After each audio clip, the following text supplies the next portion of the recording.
السلام علیکم و رحمت الله و برکاته. تماشابینان عزیز گرامی، درود در سیمای شما به یکایک خاندان شما و با امید تینجو و امانی آسایشتگی هر یک شما و با دعای نیک برای خاندان تک تک شما و تمام اهل تاجیکستان عزیز، برنامه امروزه را آغاز میکنیم. برنامه امروزه چنانه که خودتان میدانید هر روز سه‌شنبه برنامه گفتگو است. در اینجا ما با هم گفتگو میکنیم. گفتگوی ما گفتگوی نیست که در آن ما فقط برای وقت گذرانی گفتگو داشتگی باشیم و اینجا کسی آماده نیست و کسی حاضر نیست که محض برای گذراندن وقتش یا به خاطر چق اینجا بیاید صحبت آراید. واقعا شما را نمیدانم، من همچنین وقت ندارم که تنها برای چق یا تنها برای گذراندن وقت اینجا با شما صحبت داشتگی باشم. اینجا ما می بیاییم مخصوص وقت جدا میکنیم تا اینکه برای روشن کردن آینده وطن صحبت داشتگی باشیم. یک از آخری گویا تونل برای ما یک روشنی نمودار شود و ما آن روشنی را ببینیم و به سوی او حرکت کنیم. انا برای همین هم تماشابینان عزیز، به ما چیزی نمی رسیدگی در همین شب روز این است که ما در همین آخر تونل چی را ندیده ایستادیم؟ روشنی را ندیده ایستادیم. اگر روشنی را می دیدیم ما کیها به سوی او حرکت می کردیم، رفته می رسیدیم و پیش راه ما تاریک است. چشمان ما روشنی را نمی بیند و با کوشش های زیاد ما این روشنی را پیدا کرده نتوانسته ایستاده ایم. همین است که ما همان قله های را که می خواهیم طی بکنیم، حتی برای نگاهی اون قله ها ما امکانیت پیدا نکرده ایستاده ایم. ما می خواهیم پیش برویم، لیکن چیزی سطح راه ما هست که ما را پیش رفتن نمی ماند. ما میدونیم که مثل هر ملت هایی که پیش رفته ایستاده اند، زندگی ارزنده دارند، خوش و خرسندانه، با طبع کشاده، با لبان پرخنده و پرتبسم در خیابان کوچه ها میگردند و خوشبخت و خوشنود هستند. ما هم میدونیم که مثل آنها حق داریم مثل آنها باشیم. اما چی چیزهای پیش راه ما را میگیرد؟ از این حق داشتن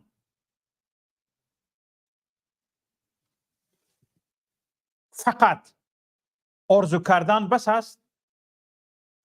بس است که ما آرزو کنیم که به همین یک روز نه یک روز به همین مقصدمون میرسیم، به همین آرزویمون میرسیم. آیا همین کفایه است؟ دیگر ملت هایی که به این حالت خوشبختی آمده رسیدند چیکار کردند؟ مگر شاخ و دومشان از ما زیاد است؟ دو چشم آنها داشتگی را ما هم داریم. دو گوش آنها داشتگی را ما هم داریم. تن و توش دست و پای آنها داشتگی را ما هم داریم. اما چرا ما مثل آنها نیستیم؟ به همین سوال باید ما جواب گوییم. در همین برنامه هر روزه، یعنی که خصوصا همین روز که ما گفتگو میکنیم، به همین سوال ما باید جواب یابیم که چرا مثل دیگر ملت هایی که خلق هایی که آنها خوشبخت هستند، خوشنود هستند، یک زندگی ارزنده به سر میبرند. چرا ما مثل آنها نیستیم؟ باید در گفتگو هر کسی که میخواهد صحبت کند در همین باره فکر و نظر خودش را بگوید. البته هر کس آزاد است. مهمانانی که وارد برنامه ما میشوند و کسانی که میخواهند صحبت کنند میتوانند مخصوص با موضوع خودشان صحبت کنند، موضوع خودشان را داشتگی باشند. اما من همین روز شما را میپرسم که میتوانید به رقم واتساپ زنگ زنید، میتوانید اینجا وارد استودیو شوید. چه خوب میبود وارد استودیو شده گپ میزدید. اما ببینید دوستان عزیز، به ما مهم این است که ما به همین سوال جواب یابیم. یعنی چرا ما راه خوشبختی را برای طی کردن آماده نیستیم؟ یعنی فرض کردیم در یک بلندی، در یک قله کوه خوشبختی لازم است و گفته شده است که هر کس به همین قله کوه برآمد او صاحب خوشبختی می شود، همین خوشبختی را به دست می بیارد. پس ما را چی مانع هست که به آن خوشبختی رفته نمی رسیم؟ چی پیش راه ما را می دارد؟ باید به همین سوال ما جواب جوییم. وقتی که به این سوال جواب یافتیم، حتما از آخری تونل یک روشنی پیدا می شود. ما به سوی همون روشنی نگاه کرده راه می گردیم، میگیم روشنی پیدا شد، همونجا به رفته رسیدیم، از این تاریکی بیرون می شویم.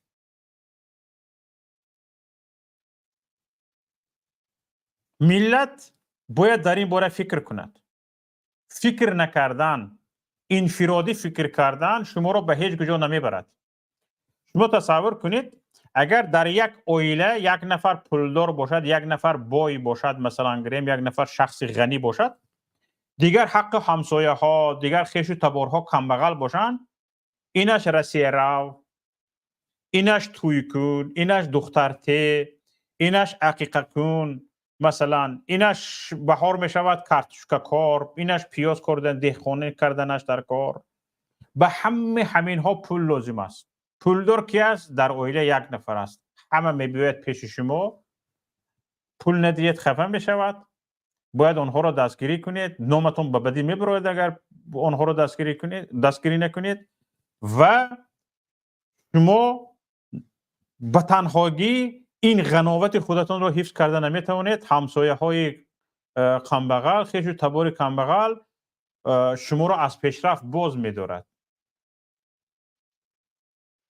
پولی که برای تاب دادن تجارتتان، تاب دادن پولتان میخواهید صرف کنید، به این قرض میدهید، به این قرض میدهید، به این احسان میکنید، به او میدهید، خفه نشود گفته خودتان پیش رفته نمیتونید. برای همین کسی که پیشرفت میخواهد باید انفرادی اندیشه نکند، باید جمعیتی اندیشه کند. نه فقط خودش تک و تنها، باید با جمعیت پیش برود. باید با جمعیت پیش برود. میگویند که تو ماهی نده، ماهیداری را یاد ده. وقتی که ماهیداری را یاد دادی، او ماهی را خودش میگیرد و پیش تو دیگر نمیباید ماهی ته گفته، چون که خودش همون هنری ماهیداری را پیدا میکند. در ما هم باید همین طور باشد. ما انفرادی فکر نکنیم. انفرادی فقط خودش پیش می رود، تمام. اگه خیلی همین فلان کار با کلم زده ایستاده است، فکر کرده ایستادم که فلان کار کنم، پیش می روم، تو چی مسئولیت میدهی؟ مسئولیت نمیدهد. در ما تاجیکان همین خیلی است، مشورت نمیدهد. همین خودش پولدار باشد، بای باشد، دارا باشد، دیگرها کمبغل باشند، تاجیک گویا از همین حالت دیگران، از رنج و عذاب دیگران، از کلفت دیگران گویا لذت میبرد.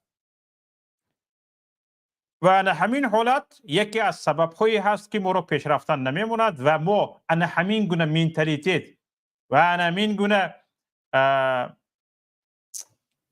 عادت را داریم و همین است که ما همین گونه پرزیدنت داریم. یعنی فهمشش، فراساتش، غمش، اندیشش از یک اویلهش زیادتی نمی کند. از خودش گویا زیادتی نمی کند. یعنی این منتالیتیت ما است. یعنی این با همین فهمش ما هستیم.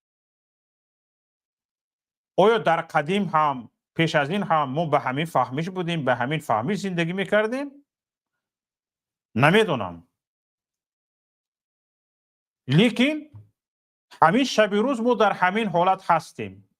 پرزیدنتمان همین خیل است. در یک محله من یک پولدار همین خیل است. در اویله من اولادمان یک پولدار باشد همین خیل است.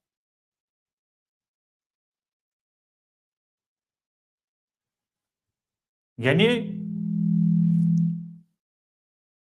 پیش رفتن نمیموند. باید تو بروی در دست یو کار کنی. انا با همین حالت کسی از واتساپ زنگ میزند. بگذار. الو. الو. الو. سلام علیکم. و علیکم السلام و رحمت الله. ممکن من گپ زنید بیملال گپ زنید. فکری من برای چی ملت مو پرسیدن همین رمزده و بدبخت و غلامه، فکری من این اساسی اگه پدر و مادرای ما برای چی که وقتی که دیکتاتور وطنی ما را فروخت، فرزنداشون ارمیه در میکشن، چی کاری خواهن همون خیل میکنن، بچهش هم میبرن محکم میکنن، پدرش میترسه گل زنه، یا که پدرش هم محکم کردگیان تهمت کردی فرزندش میترسه گل میزنه، با نوبروز میگه که نه من زنش پدر من گناهگار بوده برای محکمش کردیم. یک گپای گپ میزنن که معلومه ایترسش گپ میزنن. برای که ما ملت در اون خاکستر شده ایم. اینکه پدر و مادر وای میدونه 100% میدونه که بچهش روسیه روه، یکم من نمیدونم بیزنسمن نیست، یکم کابینه در کار نمیکنه، یکم завод начальник کار نمیکنه، در обычный рабочий یکم станок در کار نمیکنه. میدونه که بچهش میره سمکه در کیفتش توکل به خدا میبره میره یکمش در یک کوارتیر 100 کسا خوب میره 7 کسا 8 کس. میدونه که بچهش ظلم میکنن، بچهش در کوچه ها هم خوب میره، بچهش بغیر همین گشیرک و 2 تا ساسیسکا خوبش اکو با هیچ خوردنی نداره. میدونه بچهش همون خنکی را کسل میشه، شاید کشته شده شهر بگونه ملت پرست هم رسوم. میدونه این که با بچهش میگه که بچه هم ساعت هم تا رسیه، میدونه که بچهش اونجا میره دوارنیکی کار میکنه. سوخجان میبینیش یک بچه هست که مش زنه دیوال میگرده، نه که در دستش جارو رفته است. با همین سپیتسل میگیش که اقا خونو خورده عذاب خچ کنه مجبوریم جای کار نبوده تاجیکستان نه آخی جای کار نشد فرجان همیجا می اومدم. اگر میبینیش مش زنه دیوال میگرده و میگیش که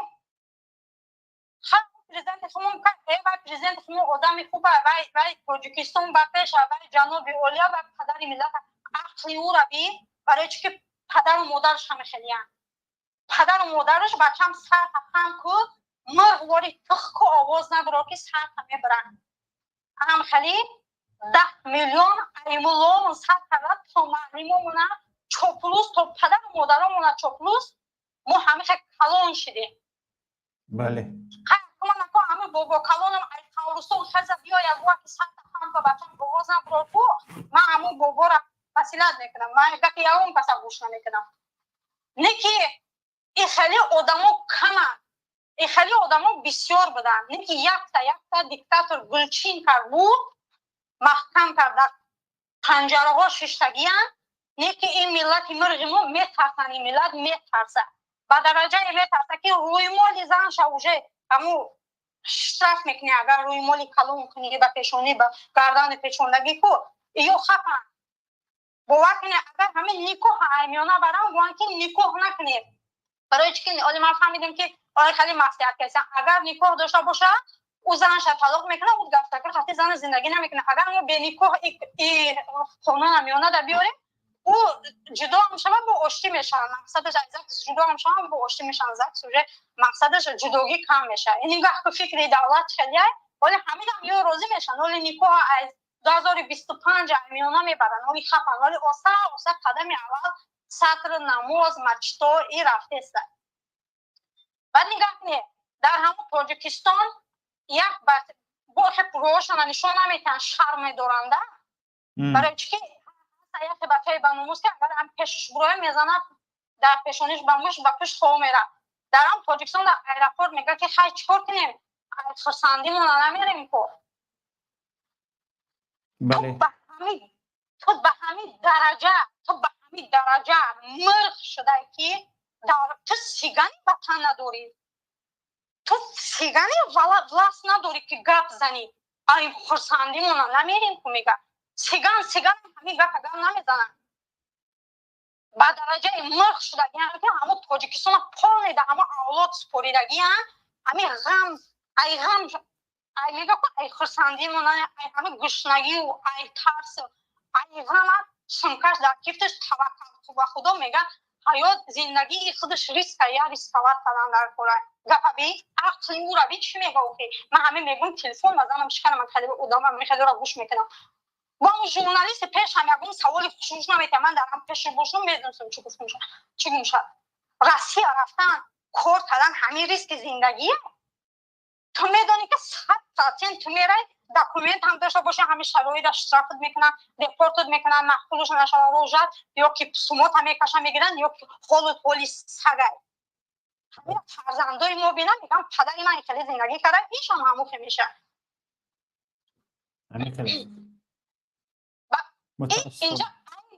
اینجا عیب پدر و مادر ما پدر و مادر ما چوپلوس پدر و مادر ما خودکشی بیگونه پرست پدر و مادر ما بسیار به اور و به ناموس در تاریکی میشینه و هم کار نگیر سویت نداره میشگم تو ما پول روی که سوم روی که دارم اینا اگر ناموس میداشتن اینا می به همین نزدیکی یک سپیچکای خوشرو اما به صبور دارن همون قبارات طلب بخشیدن اگر ناموس میداشتن یک تاش گپ نمیزنن یک دیپوتاتش گپ نمیزنن به صبور کم بغل او قبلا میلیون هم میبخشن این ولی یک صبور نه او را پول بخشیدگی نیستن اونا پیشکی مسئولیت همین باندیتو پیشکی مسئولیت میکنن میگن که فلان قدر مثال گریم پول تو مصرف میکنی یعنی همین پپلام میکنیم یک قسمش مثلا گریم 30% از اون تو 70% از اون من فقط همین که در کمتر موچ کردن میگیریم دورکشش میکنیم یگون سال توب میتی بعد از یگون سال من چرا میگم پارلمان میگم میبخشد تمام او پول 70% از من 30% از اون تو فقط نومی تو به بعدی میبراید نوم من نک میموند از بالای بالا همین خیلی فرمان میشد اینو اجرا میکنن تمام بالا که همه خسر بچه هاشم دومادای خودش است اگر خودش این کار نگوید و نفرماید هیچ کس به این قدر پول به نداده هم نمیتوند یعنی ندادن شما یک روز از تلفنتون یک روز قرضا شود پولی تعریف رو نسپارید اینترنتتون کار میکند در تاجیکستان کار نمیکند لیکن اینها پول پیش پرداخت یک ماه پیش پرداخت میکنید بعد دوام یک ماه کار میکند اینها بک صبور دوی پول پیش پرداخت میگیرد از مردم همون تاجیک تلکومش هم وزارت علاقه هم تمام همه انمی پروایدر هایی که در تاجیکستان کار میکنن به بیک سبور پول پیش پرداخت میسپرن. این حق قرضدار شدن ندارد، حقی تماما حق قرضدار شدن ندارد، بلکه یکی از کارخانه های پیشرفته ترین، یکی از سردرآمد ترین کارخانه ها، شرکت ها در تاجیکستان باید همین و یکی از وزارت های درآمد بیارنده به بودجه تاجیکستان باید همین وزارت علاقه باشد. این وزارت علاقه میشسته است قرضدار میشده است. اینا این گپی نمیشدگی. یا اینکه برق تاجیک چندین 100 بار گفتم من که این زردولی تر نمی فروشد، این پمیدار بودرینگ نمی فروشد که پوست و این بانکروت شود یا که قرضدار شود. اینا از وزد پول کار میکنن. برق در مابین خودی همین برق تاجیک حتی استحصال کننده برق نیست، از استحصال کنندگان به نرخ ارزان میگیرد، به چند برابرش میگیرد میفروشد. در همین جا در کجاش این بانکروت میشد؟ در هیچ جای بانکروت میشدگی ندارد. اینها برعکس انا برای همین اینا چیکار میکنن؟ پول اگر همین برق تاجیک رئیسش داونا کایها پشت پنجره زندان میشد، بیک سبور کایها پشت پنجره زندان میشد اگر به امام علی رحمان دوله نمیداد. یعنی حرامخوری اساسی امام علی رحمان است، در دزدی های بیک سبور شریک است، در دزدی های پول برق تاجیک، در دزدی های تلکو، همه اینها شریکان. تلکو قرضدارترین از انداز باید این یک نمای کشور، یک نمای بایگری کشور باشد شرکت تلکو. نه این قرضدار است. در همین عمری استقلالیت تاجیکستان یک تین به تاجیکستان فایده نآورده است. این چه خیلی است؟ بزرگترین شرکت های تاجیکستان. یعنی دزدند اینها. سلامت باشید خواهر گرامی. من حالی کم درک دیگه دارم میبخشه. بفرمایید. خلاصه گیری کنید دیگر هم زنگ زده شدن. حالا به زنگ شما خلاص میرسونم. تمام.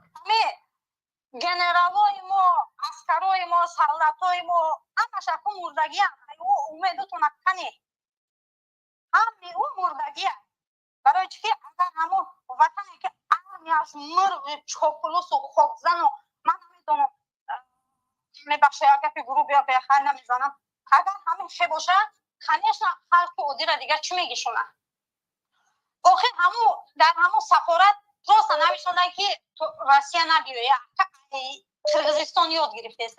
قرغیزستان چیزی گوه ای هم تکرار میکنه مقصدش یکی بنگوان که نه قرغیزو روسیه نبیویه آخه با دو تایی دیگه یکش عبدالله دو من هر دو گوش کنیه شما ملت فریب کده برومده در ایرپورت رکلام کده است که اینا هیچ گپ نیست، اینا تنجیه با 4 تا چوکلیت دیگه را چخت میمونه ما اومدیم رسیدیم تنجیه گفته ملت فریب کده است اند ایوس خسرو بچهای دیکتاتور سون کورتنان ایس تو بلیت فروخته است تو پشت پنجره عبیزت نه هر دو عبدالله تیو خیریش کنه پشت پنجره عبیزت نمیده برای شما ملت سرسان و سرگردان روسیه خیرات کده است دو به خواهده و قانونش ما باشم زنده باشم ما شما کلای ما رفتگی نیستی شما جواب میگی ولی پلی بلیت فروختن مردم خیرات کردن گیره روسیه اینا همه تنجه اینا بچه اومدن گذاشتن پرابلم نیست میگن 400 تا اونا در اومدن общежит همش داکومنت دارن کوفتو کردن общежит شد پلاشون گرفتن کمی جانا بود برای گپ زنن کم بیای گپ زنن شما جواب میگی ولی ایتالیا بسیارن هر یکی که ملت سرگردان کرده روسیه رو خیرات کرده هر یکش جواب میکنه یا دیده و دونسته کرده که خلق در تاجیکستان نیست سرگردان شدن بیاین یا برای این همی پلی بلیت شده یعنی خوری خلق کندستیان بعد یا همون سویتی که همون اوچوچی که بیاین نگاه میکنن اگر همون اوچوچی 180 سوم زده ای اوچوچی که شما چه پرابلم داره ای چوتا کم زده ای همسایه‌تون 600 300 بالا میزنن تو 600 شما 100 اتومات چانس هم پیسه میدی که اوچوچی که من چانس میزنم چانس هم تو ما پیسه میدی یک معلمه پدانه دویم کورس میکنم اونجا معلمگی کاریسه هم خونده هم معلمگی کاریسه با وقت دختری همسایه من او سواد نداره گفتن همون معلمه من اونجا نمیخورم بودکم همون مکتب برام او سواد نداره او در پیش من کلانجلگی او دختره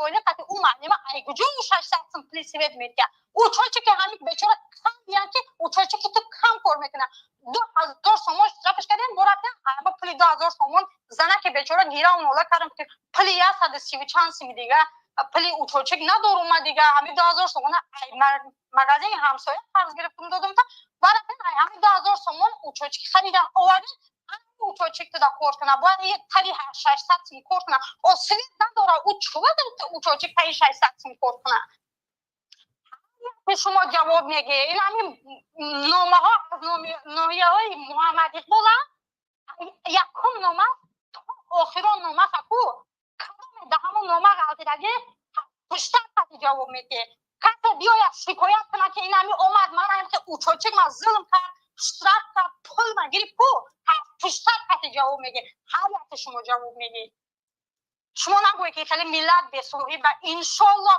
روزی و امان بود شده است ولی پوتین کامش خوشرو میکنه ولی ایسوس دویدن گیره او خودش میدونه چی گفت او نمیدونه درجه چه پول جمع کنه اونجا ولی با اون اکثر کرده که آلمان که من دستم پول تیم روغون اساس کنم تو ملت دیری نالکی تو چوبه او را پول میپرسی چون ملت تو قرضدار کسی هر یک گراجدانی چند سوژه قرضدار شده بله پدرملت گدو میلیونیر گدوگی میکنه من ایزو میکشم اوخی تو 5% دیگه تو همه قرضای تاجیکستان غیر قرقیزستان ملت افراد کو کشت نه من بچه‌ای که پرزیدنت شوانی کو بچه‌ای که هم شرمنده میکنه او خیلی هم چیکار کنیم دیگه لیک تو همین هم نمیتونی نالتی برای چی که باوری نداری برای چی که تو سمو از خود کنی باوری نداری که تو آینده در پرزیدنت میشه بچه‌ای تو میتونه چون بچه‌ای که کلو همون نارکوتیک زده کلامش حرام میماره دختران واقعا سواد نداره بخدا بنازی که گاو زدم یا آدم مخصوصاتی یا دخترش میگه سواد نداره این اول یکم تاش مکتب خوندگی نیست میگه همه چیزشون خریده اونم یه دختر زرینه نه این کسلی میتوقع بچون جوی دا هم خارجه دا باید کار میکنن سفره دا کار میکنن بله در انگلیا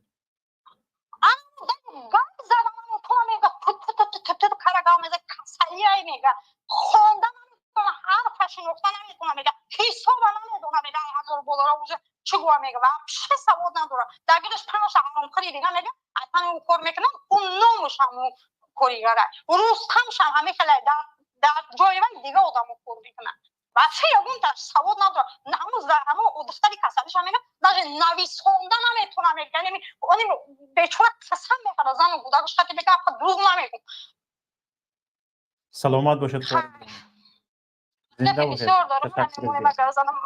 زنده باشید خیر بدتر باز وارد شوید ان شاء الله دوامش میگید ان شاء الله زنده باشید یک بار دم گیرید یک بار نفس راست کنید باز چیزهای خوب میبینید باز وارد میشید گام میزنید ان شاء الله سلامت باشید زنده باشید زنده باشید تشکر زیاد تماشابینان عزیز این حرفای مادرم بشنوه دادم دلش ریش ریش میشود حالا باز یک نفر دیگر از واتساپ زنگ زده شدن الو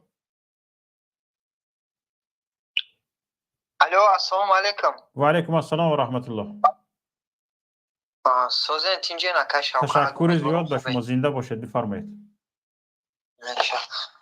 اکا شوکت مسئله همین چی را گفتن یا قرضای همین بک صبورا همین نمیشه شما با همو اروپا ده با یکم همو سازمان های ملل سرجم ملل همو اوندا یکم جور عرض شکایت کنن این بسپریدلی را بینیم بگیم مثال فکت دلیل قطعی مثال با چخیله همو یکم پیشنهاد کنیم بگیم این چیه این اما غارت که این دیکتاتوری توی درجه را همین نفر که یک صبور هم میشه اما شوخیده هم تاکو و برق توجیک هم مشایشون تیوخه نمیشه دوستی گرامی همه کدام سازمان های بین المللی در تاجیکستان دفتر خودشون رو ندارن خیر هیومن رایتس واچ داشت حالا ندارد به فکرم در قرقیزستان است دفترش دفتر چی نمایندگی آسیای مرکزیش دیگه سازمان امنیت و همکاری اروپا در تاجیکستان دفتر دارد باز کدام سازمان ها اکثریت سازمان ها هلال احمر در تاجیکستان دفتر دارد کراسنی کریس تمام کشورها نمایندگی دیپلماتی خود یعنی سفارتخانه های کنسولگری های خود را دارند و چقدر مرکز های تحلیلی در تاجیکستان نمایندگی های خود را دارند مرکز های تحلیلی جهانی و همشون باخبر هستند از همین کردار و رفتار کردار تاجیکستان همشون باخبر هستند برایشان ان همین امامعلی رحمان معقول است برای اینها برای حالا همین خلاصه به آمدگی هستند که یعنی حکومت حکومتی که مردمی هست به نفع دیگر حکومت ها نیست دیگر حکومت های ابرقدرت ها اون حکومت استفاده برده نمیتوند چون که حکومت مردمی به نفع ملت کار میکند مالکیت ملت را حفظ میکند به بیگانگان دادن نمیماند و این تمام ابرقدرت ها را نگران میکند و هوسمند این نیستند که یک کشور یک حکومت مردمی به سر حکومت بیاید وقتی که اینها بگویند که فلان کار را بکن و بگوید که من از مردمم پرسم اگر من این کار را کنم مردمم ناراضی میشد از من خفه میشد میگفتگی پرزیدنت به اینها در کار نه مثلا گریم امامعلی رحمان این برای ابرقدرت ها سهم گفتی روسا سهم پتخدیه‌ایش چلویک چخیل هر چیز گفت از مثلا گریم خوجه های خارجی ابرقدرت ها هر چیز گفتی روسا دل میگوید میکنیم حلش میکنیم میگوید برای ابرقدرت ها برای کشورهای اروپایی به همه ان همین امامعلی رحمان سهم پتخدیه‌ایش چلویک است برای چی برای اینکه مردم رو خلقش رو پسند نمیکند نمیگوید که مثلا گریم من به شما طلا دهم من به شما نقره دهم من به شما الومین دهم من به شما پخته خام همین خیلی چیده هیچ کار نکرده برآورده به دو دستی ادب به شما دهم خلقم از من ناراضی میشد خلقم از من میرنجد من دیگه انتخاب نمیکند این خیلی گپ امامعلی رحمان نمیگوید و میگوید که تمام حلش میکنیم چقدر پخته در کار محبتو خام از سر خرمن چقدر الومین در کار محبتو چقدر طلا در کار محبتو ببرکش دو پله بیار تمام تو هم خلاص منم خلاص امامعلی رحمان برای اینها همین گفت روسا سهم پتخدیه‌ایش چلویک است انا برای همین امامعلی رحمان در سر قدرت است اینها گرانت های فرستانده ایستادند امامعلی رحمان خورده ایستاده است هیچی نمیگویند گپ در سر این است برادر باید اکنون من همینجا گپم تمام میکنم نسبت سوال شما بعد چی باید کرد به امید نه اروپا شد نه امریکا شد نه خطای شد نه روسیه شد خلق باید حکومت را به دست بگیرد و از دست این ظالم باید حکومت نجات یابد و دولت کشور از دست این ظالم نجات یابند تا اینکه بودگی شدگی تاجیکستان را این فروخته به خوجگان خارجیش فروخته نخورد ما هم گپ شما را گفتنی بودم که زنش مردم باید به دست خودش بگیرد بعد این جریان هم در واقع این سوال پیدا شد اکای شوکت که رفته و پگه خلق در دست خودش بگیره حکومت ابدی با قدرت ها میمونه این مردم که استفاده برای دولت به خواست خودش گپ در همین مخالفان 8 سال 9 سال باز در خارج ایستادند برای چی سراسیمگی ندارند برای آن که همین گونه مشکلی ها وجود دارد این چیزها این سوال ها جوابی با آسانی میدادگی ندارد برادر عزیز برای چی برای اینکه کشور ما وطن ما برای هممون وطن است لیکن در یک حالت قشاقی در یک حالت فساد زدگی در یک حالت عقب ماندگی قرار دارد با برزم این تاجیکستان ما گفتی همون چیها دانشمندان تمامی الیمنت های کیمیایی رو دارد تمامی بویگری ها رو دارد در قعرش در همین ثروت های طبیعی رو دارد و تاجیکستان میتواند اگر همون ثروت های طبیعی خودش رو کارکرد کند نه مهاجری استحصال میکند بلکه اینکه اکثریت کشورها میبینند در دست تاجیکستان ها در تاجیکستان کار میکنند مثلا اگر روس ها برمیگردند به تاجیکستان برای ساحه گیالوگ رو پیش بردن مثلا گریم برای تیلو یافتن، برای نقره یافتن، برای سیماب، برای کارکرد ثروت‌های طبیعی از ژاپن میبیاد، از ایتالیا میبیاد. این خواب گفتن نه، این افسانه گفتن نه، این آرزو گفتن نه، این واقعیت است. این واقعیت حال است برادر عزیز. لیکن برای اون که ما به همین حالت آمده نرسیم، خیلی پیش‌پاها وجود دارد، پیش‌پاداری ها وجود دارد و خیلی با احتیاط و با هوشیاری کار بردن لازم است. نباشه ما شما فهمیدیم در همین باره بخشی شکای شوکت که با چیز زیاد شید وقت زیاد گرفتم همه با همه دیم سوالم در همون رفتین گفتم که ما بگیریم چی میشه اما در همین باره نسبت که همین طالبان چی گفتن این اگه همه هم در همون کار کسایی که یکی امریکا اویا که با خطاگی 300 چند میلیون پرچسلیت کرده من قشنگ فهمیدم که همه هم خیلی بله با تاجیکستان کرده بود. همین اولی حکومت داری هاشون با سفارت تاجیکستان به فکرم گذرانده بدن یادم نیست، با اشتباه همین بانک ملی افغانستان این خیلی حالت ها وجود داشت واقعا. از اونها گفتن برگردانده ده، اینها برگردانده ندادن، لیکن حتما برگردانده میدهند. اما مسئله طالبان برادر عزیز، همون مشکلی هایی که حاضر در سر طالبان هست وجود دارد. هر یک ملت آزادی خواه، هر یک ملتی که آزادی خودش رو میخواهد، گرفتار بودن نمیخواهد، تن دادن نمیخواهد، همین مشکلی طالبان که هست به سر هر یک ملت دیگر هم میبیاید.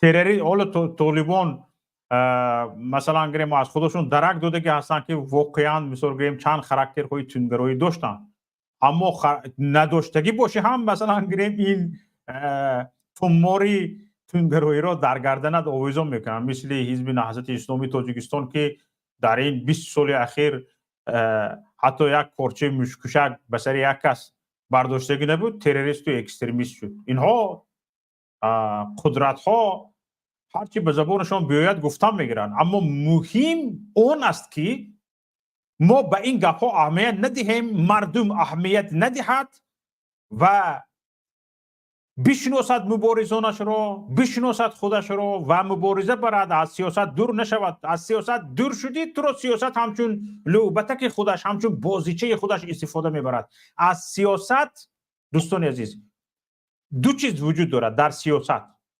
در سیاست دو چیز وجود دارد، از راه سومیش وجود ندارد. یا سیاست را تو استفاده میبری در سیاست میشوی، یا از سیاست میگریزی تو را سیاست استفاده میبرد. با سیاست همراه نشوید میگه تو با سیاست همراه نمیشوی، تو یک بازیچه سیاست میشوی. برای همین دو چیز، یا تو در سیاست میشوی یا سیاست با تو میشود. یعنی یا تو سیاست را استفاده میبری یا سیاست تو را استفاده میبرد. کدامش افضل تر است؟ باید خلق این را داند. کسایی که از سیاست میگریزید، کسایی که از سیاست دوری میجوید، کسایی که میخواید بیزنس هم از بین نرود، خانه هم از بین نرود، به سر من غربت نبیاید، گفته گریخته میگردید، دونید که شما لوبتکان سیاست هستید، بازیچه های سیاسی هستید. یک روز پدرتون میبیارد میدارد میگوید که بچه‌تان فهمیدیم بیزنسمن کلان شده است، به پولش خدا برکتیت، لیکن انامونجا یک کوپروک ساختن در کار. چیکار کردیم؟ شما همین سیاستی آبادکارانه جناب عالی را دستگیری میکنید. سوال میشود، مرد شوی به این سوال جوابی نیته. کوپروک میپوشی، یعنی کوپروک میسازی، پول میسازی، بعضا میگوید که دیدید تونستید که میتونستید، هی برکه و بید ما یک شما رو رکلام میکنیم، یک جناب عالی میبیون همین پول ساختگی شما رو لنتش رو میبرن، جناب عالی میبیاد پول ساختگی میبرد، ای برکه یا بچه کلان یک تا مکتب هم اکن ساخته تی میگود و دست نمیخی میکنی، پدری رحیمی غر میبرین که گوید من ساخته میتیم میگویی، بعد همین چی که گوید ساخته دادن میگیری، مکتب سوز میگود این سوز میگود وای سوز میگود قومت تا امی خیلی برداشتن نمیتونی دیگر یعنی تو پوزیشن سیاست هستی از همین دل خوب پول دارای تاجیکستان که تمام اینوستیسیون رو برده در تاجیکستان صرف کردگی هستید به تاجیکستان سرمایه گذاری کردگی هستید شما بازیچه های امام علی رحمان هستید یگون خیرخواه هم نیستید صدقه هم نیستید هیچی بلای هم نیستید شما رو بازیچه کردگی هستید امام علی رحمان بازیچه تمام دیگه هیچی شما استاتوس ندارید بجز اینکه یک بازیچه لوبتک امام علی رحمان باشه برای اون که در کشوری که ظلم است در کشوری که استبداد است حتی به گدایش کمک کردن این کمک کردن به همین ظالم است در کشوری که ظلم استبداد وجود دارد ظلم هست استبداد هست ظالمی هست حتی به گدای همین کشور کمک کردن یعنی پرابلم ظالم رو حل کردن است به ظلم ظالم افزودن است به ظالم قدرت بخشیدن است حق او گدا را حق او نادار را حق او قنبغل را باید این ظالم بدهد او ظالم نمیدهد تو رفته میدهی یعنی روحیه نوریزوگی رعیت تو از بین میبری او را آرام میکنی یعنی به ظالم تو شریک هستی من میبینم بعضی دوملوها بعضی گروه های اسلامی جمع شدگی هستند در واتساپ تلگرامشون خیریه جمع میکنن به مکتب بچه ها گسیل میکنن به قنبغل ها گسیل میکنن دستگیری میکنن شما انمون ظالمه در پادشکش هستید در دستگیری هش هستید یعنی طرفدار جانبدار همین ظالم هستید اگر این مردمی که برای مکتب عذاب میکشن برای یک برده نان یافتن رنج میکشن این مردم به یاد دادن در کن که حقش از ظالم طلب کند اینه که باید جانش بلبش بیاید کاسه صبرش باید لبریز شود و حقش را از ظالم باید طلب کند شما او رو چکار میکنید میرید با 5 سومکتون و 10 سومونیکتون او رو آرام میکنید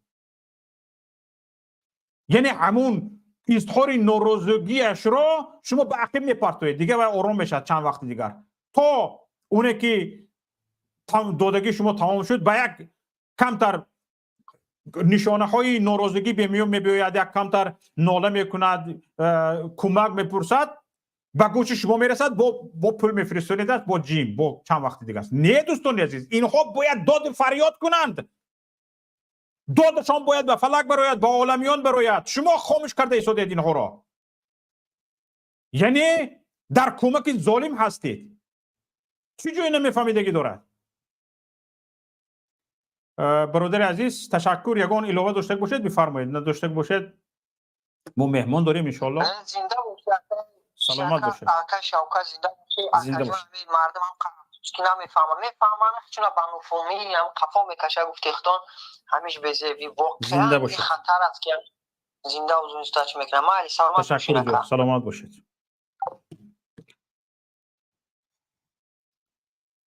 عبدالله برادر عزیز خوش آمدید زنده باشید سلام علیکم و رحمت الله و برکاته تشکر زیاد که شما تکلیف ما را کردید و ما حضور دارید به شما تشکر عرض میکنم و حالا البته هفته های اخیر همین مسئله 135 میلیون سومونی که حکومت تاجیکستان به خدمات علاقه بخشید به خدمات علاقه به بیگ سوار بخشید در همین مسئله بسیار کامنت ها بسیار گویم که بحث ها شده ایستاده است البته این یکمین بار نه بخشیدن خدمات گویم که به خدمات علاقه یکمین بار بخشیدن این پول نیست بلکه حکومت تاجیکستان سال 2021 $1 میلیون 5 میلیون از 5 میلیون سومونی اندازی این خدمات علاقه و 5 میلیون سومونی جریمه شان بخشیده بود در همون وقت در همون سال Нусратулло Давлатзода раиси кумитаи андози Тоҷикистон гуфта буд ки қарзи ин ширкат 7 миллиону 600 ҳазор доллар буд. аз ҳисобе ки 1 миллион долларашро бахшида буданд 6.6 боқӣ монда буд. баъдин нигоҳ кунед ки соли 2022 боз Азия Плюс хабар медиҳад ки пардохти 67 миллион сомонии қарзи Тоҷик Телекомро ба ақиб гузоштанд, ба соли 2023 гузоштанд. соли 2023 ҳам ин хадамоти алоқа бексабур на андозро, на ба пули барқро ба чӣ? Ба буҷаи давлат насупорид. ва имрӯз ин қарз то 135 миллион сомонӣ расидааст. 135 миллион сомонӣ ин 12 миллиону 700 ҳазор доллар аст тақрибан. ин қадар пули мардум, гӯям ки агар ки пули давлат гӯем он чизе ки пули давлат аст ба буҷаи давлат меравад, ин моликияти мардум аст. моликияти мардум аз ҷониби як шахс ки роҳбари хадамоти алоқа аст дуздида мешавад. аз дигар зери дастон не, куллан ки аз тарафи худои раҳмонов дуздида мешавад. лекин ин нафарро хиёнат ба мардум, ба давлат муттаҳам намекунам. ин нафарро намебаранд зиндон намекунам. ин нафарро аз вазифааш озод намекунам.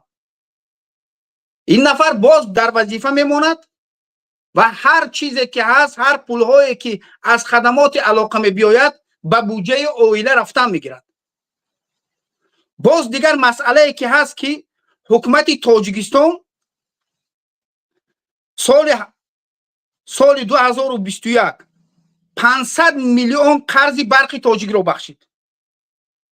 500 миллион қарзи барқи тоҷикро бахшид. ҳукумати Тоҷикистон соли 2022 282 миллион қарзи барқи тоҷикро бахшид. ин қадар пулҳо ба кӣ бахшида мешавад ва ба куҷо меравад ин миллион пулҳо? баъдин дигар масъалае ки ҳаст, албатта ки аст компанияи Талко, алюмини заводи Тоҷик бо номи Талко 500 миллион сомонӣ ба ки ба барқи Тоҷик қарздор аст.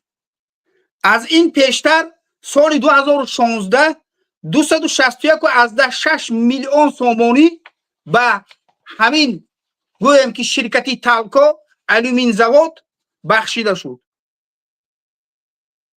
ин пулҳо албатта чӣ мешавад? ба буҷаи давлат намеравад. ин пулҳо дуздида мешавад. дар як сол тақрибан ин соли 2023 намояндаҳои Талко гуфтанд ки 300 ҳазор тонн дар як сол мо чӣ кор мекунем? алюмин истеҳсол мекунем. 300 ҳазор тонн. лекин миллионҳо пул аз андоз аз барқ қарздор ҳастанд ва додани нестанд. ва мо мебинем ки пули Тоҷик Телеком, пули барқи Тоҷик, пули аз яке корхонаҳои бузурги алюминӣ бо номи Талко ҳамааш ба хелшутаборҳои Эмомалӣ Раҳмонов алоқа дорад, бахшида мешавад. лекин чанд ҳазор сомонӣ гуфтанд, муттаҳам карданд, ё ки рубли русӣ буд ё доллар буд, аз ёдам рафт. Иззат Амонро аз Русия бурданд, зиндон карданд ба 9 сол. агар ки 135 ҳазор сомоние ки аз буҷаи давлат дуздида шуд, аз моликияти мардум дуздида шуд, инҳоро чӣ кор кунад бояд ҳукумат? намедонам 4 ё ки 5 ё ки 10 бор ба зиндони абадӣ бояд маҳкум кунад. барои чӣ? барои он ки ба моликияти мардум хиёнат кард, ба мардум хиёнат кард, ба амонат, ба вазифае ки мардум ба ин додааст хиёнат кард. ин хиёнат ба ватан аст. барои чӣ? барои он ки пули ки пешрафти барои пешрафти ватан сарф мешуд, ин ширкатҳо, ширкати алоқаи Тоҷик Телеком, хадамоти алоқа, شرکتی تالکو، برق تاجیک، اینها چیکار کردن؟ دزدیدن و قصرها ساختن برای خودشون، ماشین های قیمت برای خودشون خریدن. برای چی اینها رو هیچ کس نمیپرسد؟ نه امنیت نمیپرسد، نه وزارت کارهای داخله اینها رو نمیپرسد، نه پروکراتور گنرالی نمیپرسد، نه کروپسیا به اینها توجه نمیدهد. لیکن ما میبینیم که اگر که یک انسانی که تجارتکار است، اگر که یک پاش اگر که نادرست ماند، میبرن متهم میکنن، میگوید که چیکار کرد؟ از مالکیت دولت به منفعت خودش استفاده کرد. یا که بگویم که پولهایی که دولت داده بود اون پولها رو از آن خود کرد، یا که خیانت به دولت کرد، گفته 20 سال و 25 سال یا که 10 سال برده زندان میکنن. برای چی امروز یک صبوری که باید که بر وقت بازنشست میشد در وظیفه است، یک انسان پیر است، یا که کلا که گویم که مجلس عالی اکثریت 70% پیران سال است. همون کمونیست های دوره شوروی آمدن، امروز هم 30 سال است حکومت داری میکنن. مگر در طول 35 سال ما چی یگان جوانی با علم نداریم که این وظیفه ها را چکار کند؟ اشغال کند، برای منفعت دولت یک فایده بیارد، برای منفعت ملت فایده بیارد. بعدی رحمان و شرم نمی کند، می رود برایان ختلان، به ولایت ختلان، برایان همدانی، راهی که 3 قشلاق جمع شدن مردم مهاجر اسفالت پوش کردن، او را لینتش می برد. شرم نه، حیا نه. شرم نه. میفهمید؟ با میگوید که شما میگید قرصک میزند که شما بهترین هستید. البته مردم تاجیک بهترین است. همین خیلی کار کردن لازم. البته مردم تاجیک بهترین است. در بهترین بودن مردم شکی نیست. بله. لیکن مردم احمق کردی رو. رحمانوف مردم احمق کرد. خیلی شوتبارش دزدی میکند، به این چشم میپوشد، باید که بر وقت در کنج زندان میبودن این نفرها. میلیون ها دلار از آن خود کردن. 12,700,000 دلار. اکنون حساب کنید، اگر که گویم که یک مکتبی که رحیم غرمی ساخت 2 میلیون دلار است، همون مکتب بگذار همین قدر گویم 2 میلیون دلار صرف کرد رحیم غرمی. 6 مکتب ساخته میشد. پوشیده میشد. 6 مکتب همین خیلی ساخته میشد. میفهمید؟ حاضر زمان با همه چیزهای کامپیوتر و دیگر اینفرماتیکا، صنفهای اینفرماتیکا، صنفهای فیزیکا، صنفهای شیمیا، صنفهای کامپیوتر، دیگر چیزهایی که امروز جوانان به این چیز احتیاج دارن. یا که اگر که 500 دلاری معاش به معلم ها میداد، من حساب کردم تقریبا 2100 معلم 12 ماه 500 دلاری معاش میگرفتن. این قرض تالکو 500 میلیون سومانی نزدیک به 50 میلیون دلار می. این قرض 500 میلیون سومانی ها به برق تاجیک. این 50 میلیون دلار. 50 میلیون دلار. 25 تا خیلی مکتبی رحیمی غرمی برای پوشیده میشد، ساخته میشد. از این پیشتر با در آسیا پلوس اومده سال 2021 من اینقدر اینفورماسیون زیاد بود که باور کنید جمع آورده نتونستم.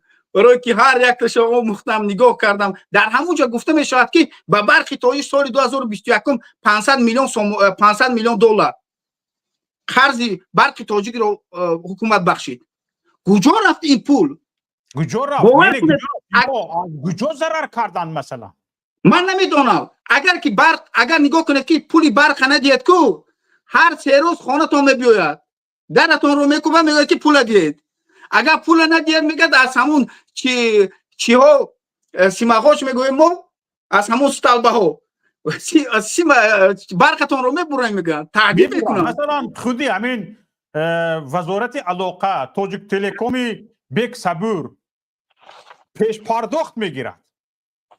بله اکثریت همین پروایدر ها که یعنی تابع وزارت علاقه هستن، پروایدر های شرکت های موبیلی، شرکت های اینترنتی که تابع وزارت علاقه هستن، پول رو تعریف ها رو پیش پرداخت میگیرن و به بله. بیک صبور پرداخت میکنن.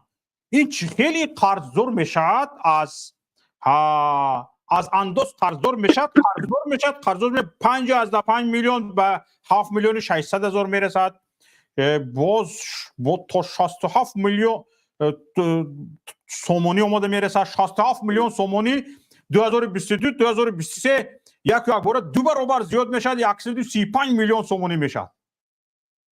بله دو برابر زیاد میشد. یعنی این گفتی انمی بعضی آدمای بی‌آداب، حکومت هم کشیدگی، دیگرش هم زدگی، تماما از این میبرد که 2022 67 میلیون سومونی 2023 135 میلیون سومونی میشه. و حکومت از اکنون نقص کرده گوییم اگر در نزد بیک صبور یک حکومت بیچاره است، هیچ چی است، یگانه یک پاپوشک بونوک بر اینم نیست، مجبور میشد که یک نهادی که دویم پیش پرداخت پول میگیرد و باید یکی از بایترین یعنی پولدارترین غنیترین نهادی تاجیکستان باشد، 12 میلیون 700 هزار دلار قرضدار میشد و حکومت میبخشد. 12 میلیون 700 هزار حکومت میبخشد. این چی مضمون دارد؟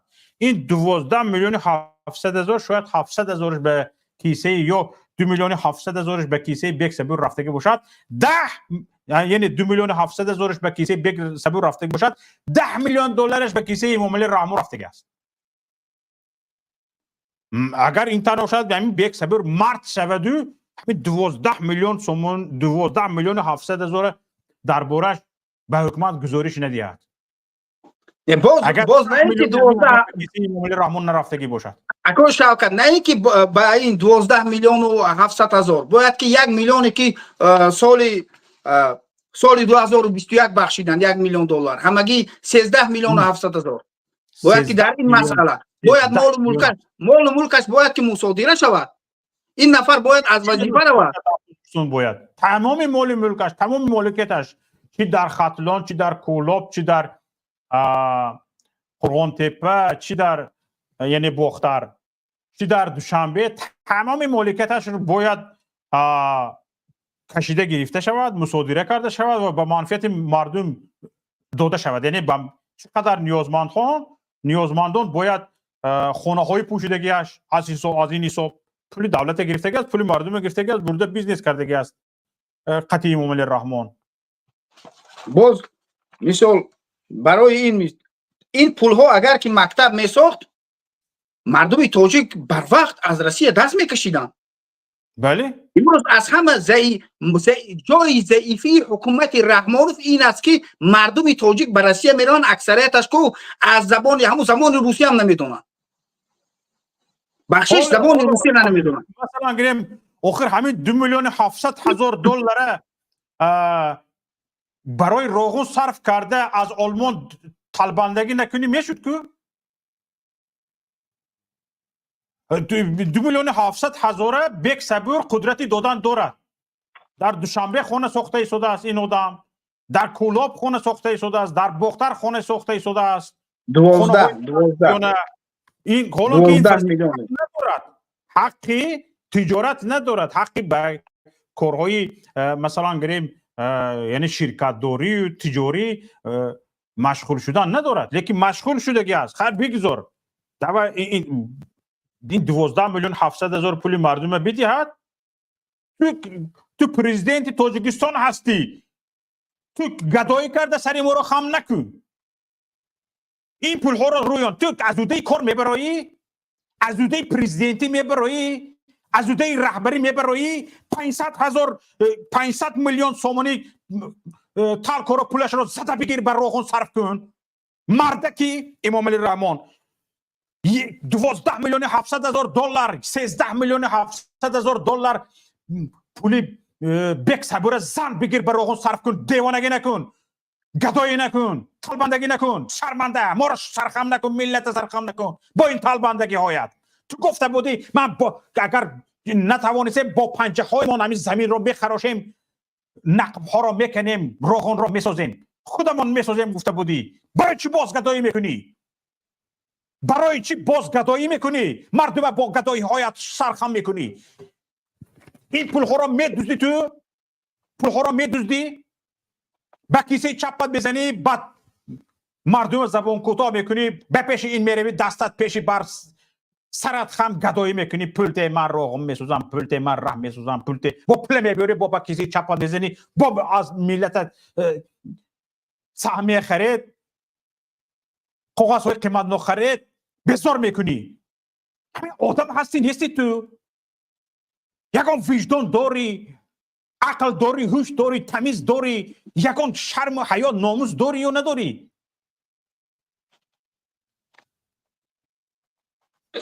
تالکو 500 میلیون سومانی قرضدار 2021 500 میلیون 2022 282 میلیون 2023 500 میلیون سومونی 2023 500 میلیون سومانی 500 میلیون لیکن 2016 261 کو از 6 میلیون سومونیش بخشیده بودن همین تالکو رو میفهمید میلیارد 2016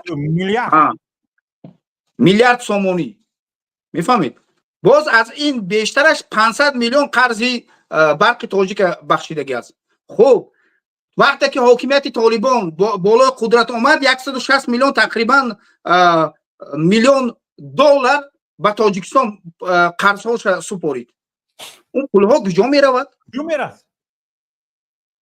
کجا میرد طالبان بر این همین یک حکومتی که شما تنقیدش میکنید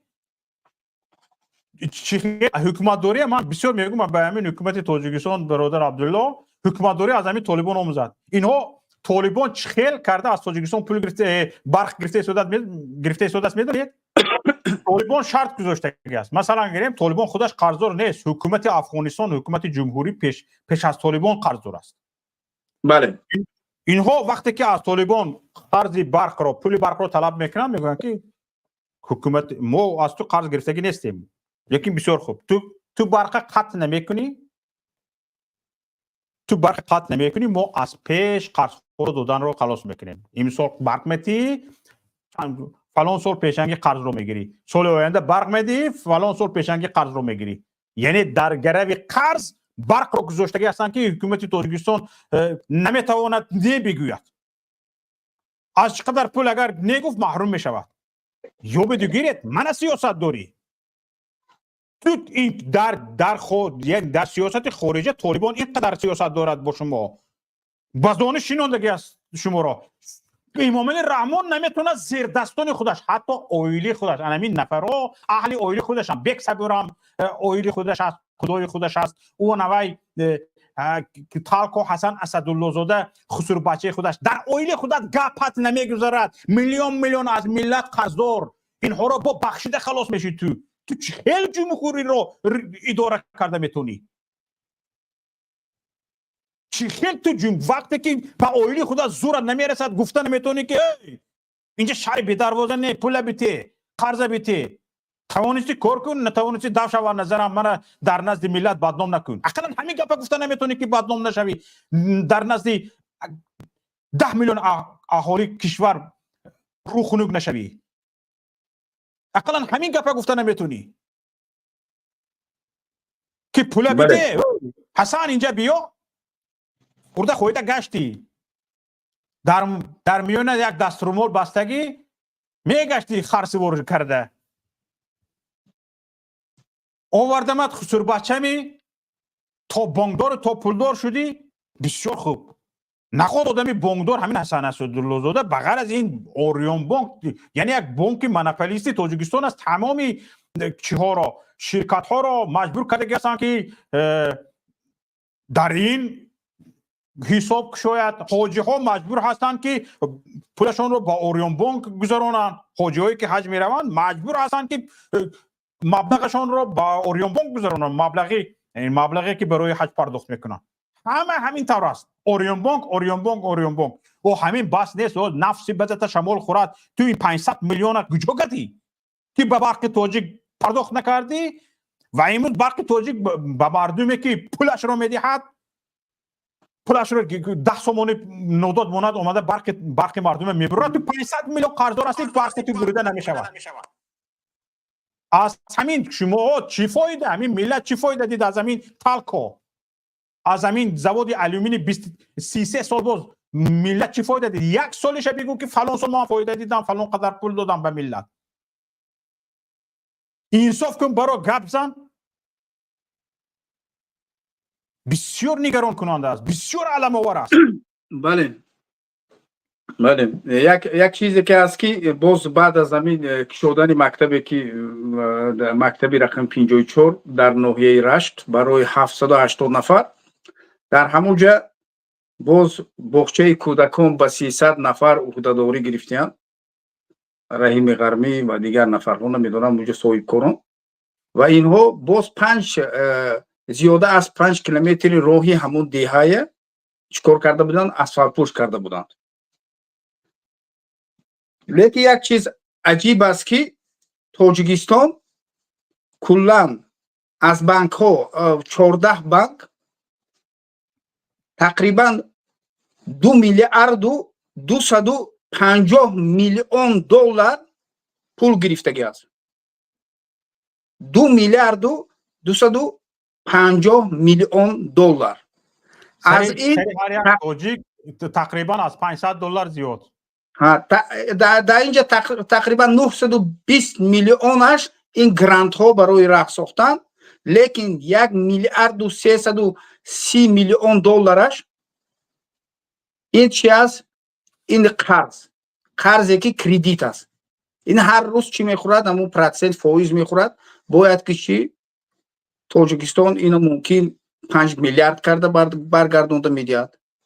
وقتی که این نفرهای کلیدی از این اویله وظیفه هایی که گویم که روغنی از آن خود کردگی هستند، اینقدر میلیون دلارها را از آن خود میکنند، به بودجه دولت نمیدهند. دولت از کجا این قرض ها رو میسپارد؟ حالا او قرض هایی که از چین از تقریبا 3.5 میلیارد دلار در اون مسئله گپ نمیزنیم. چین و دیگر بانک های جهانی این فقط برای راه ساختن همین قدر پول جدا کردگی است. 14 بانک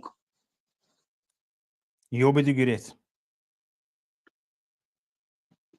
از برای همین بسیار سوال ها هست که مردم به این سوال ها باید چیکار کنن؟ جوابشون خودشون یابن. فردا تاجیکستان رو چه خیلی دیدن میخواد شما. باز یک چیزی دیگر برادر نگاه کنید. مایلش انا مردم از حساب مهاجرت اقتصادات تاجیکستان رو چرخونده ایستاده است. نگاه کنید، از حساب مهاجرت اقتصادات تاجیکستان چرخیده ایستاده است. همین در ساحه مهاجرت هم غمخوری وجود نداره. همین مردم یک پوده بی سر برین، همین خیر سر داده موندگی. یعنی از تاجیک مردم یک پوده بی سر ساختگی است. امام علی رحمان. چرا این طور میگویم؟ نگاه کنید. در این مدت 30 سال اقلا ما به ساحه مهاجرت کار نکردیم. در همین جاها مهاجران میبینند بعد زبان خواندن، مثلا گریم در همین اتریش و در آلمان اینجاها اوزبیلدونگ میگویند، یعنی شما کسب میآموزید. بله. صاحب کسب میشوید، بعد به کار تامین میشوید، بعد شما رو به کار میگیرند.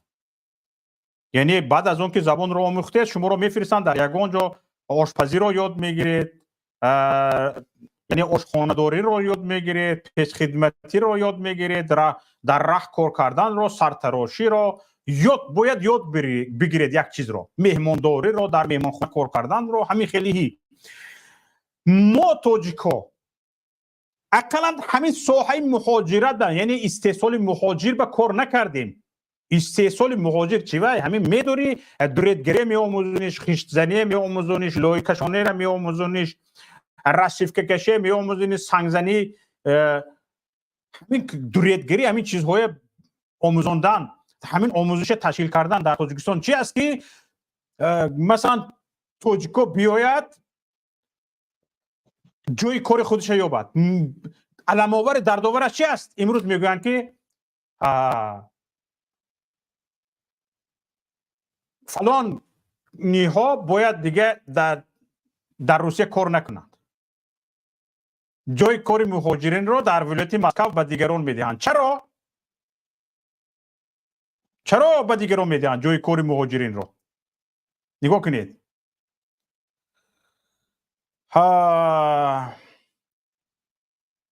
محدودیت ها در کار و زندگی مهاجران در روسیه بیشتر می شود. این نوبت مقامات ولایت مسکو اعلان کردند که از سال 2025 مهاجران صاحب پتنت را به مؤسسه های تندرستی و معارف، ورزشی، فرهنگی و فراغتی به کار نمیگیرند. یعنی دکتر به کار نمیگیرد. در دیگر مسئله های سودای سری کوچه، تاکسیگی به کار نمیگیرند. کار میکند اینها؟ یعنی به کارهایی که خود روس‌ها کرده نمیتونند، خود روس‌ها نمیکنند و به کارگر نیاز دارند، به همونجا مهاجر میتواند به کار رود. به دورتگری، به استاگی، به لایزنی، به خشت زنی، به بتون کاری، گفتی روس‌ها کپاتلمت، بنا همین ها آدم در کار است. اقلا کپاتلمت یاد ندادیم به زبان روسی گپ زده که کپاتلمت کار یافته کار کرده، نه یاد ندادیم. یعنی به تاجیک در روسیه، تاجیک حق ندارد که در روسیه یعنی زندگی ارزنده رو برای خودش تامین کنه. یعنی یک دکتر رفته دکتری دیگه حق همچون دکتر کار کرده ندارد. دکتر هم باید برود به جایی که نیاز دارد روسیه باید در همونجا کار کنه. در کجا نیاز دارد؟ در لایکاری، در کوچه روبی دکتر میرود کوچه رو. بله، اینم یک چیز است، سببش هست برای چی دکتر میرود، معلم میرود. امروز همون جوانای 40 ساله، 45 ساله یا 35 ساله میروند در همونجا چیکار میکنند؟ البته کسب دکتری دارند، کسب معلمی دارند، و دیگه کسب هایی دارند که امروز در گویم که نه اینکه در روسیه بلکه در دنیا به این چیز طلب هست. لیکن افسوس که مردم تاجیک زبان انگلیسی نمیدونن، ما این چیزا نآموختیم. امروز مشکلی هست در بین ما. البته مشکلی هست، ما رفته نمیتونیم امریکا و اروپا و دیگر جا. لیکن دیروز دخالت رئیس جمهور در یک برآمدش با دانشجویان گفت که دخالت ساختارها و مقاماتها جلب دانشجویان، آموزگاران، خوانندگان و مقامات گوناگون مثال گپ اجازت نمیدیم که اونها رو چیکار کنن، با گویم که همون مجلس و همون چیزهایی که اونها هر دفعه چی میکردن دانشجوها رو به اونجا می آوردن، به این چیز گفت جلب نکنن. کلان همه کلا ساختارها گویم در ولایت باشد، در شهر ناحیه باشد، فرقی نمی کند. طلبه ها را به حال خودشان مانه، اونها باید خوانند. گفت حتی که گفت که اگر که رئیس جمهور یا که یک رئیس ولایت یا که یک گویم که دپوتاتی ولایتی یا که جمهوروی به یک منطقه رود، پیش او طلبه ها رو نبرورین، دانشجویان رو نبرورین. گفت بگذار اونها چیکار کنند؟ درس خوانند. گفت من حیران هستم که اکنون فهمید رحمانوف که اونها باید درس خوانند. 30 سال جوانان تاجیک هم گویم که از صنف 8 بالا تا صنف 11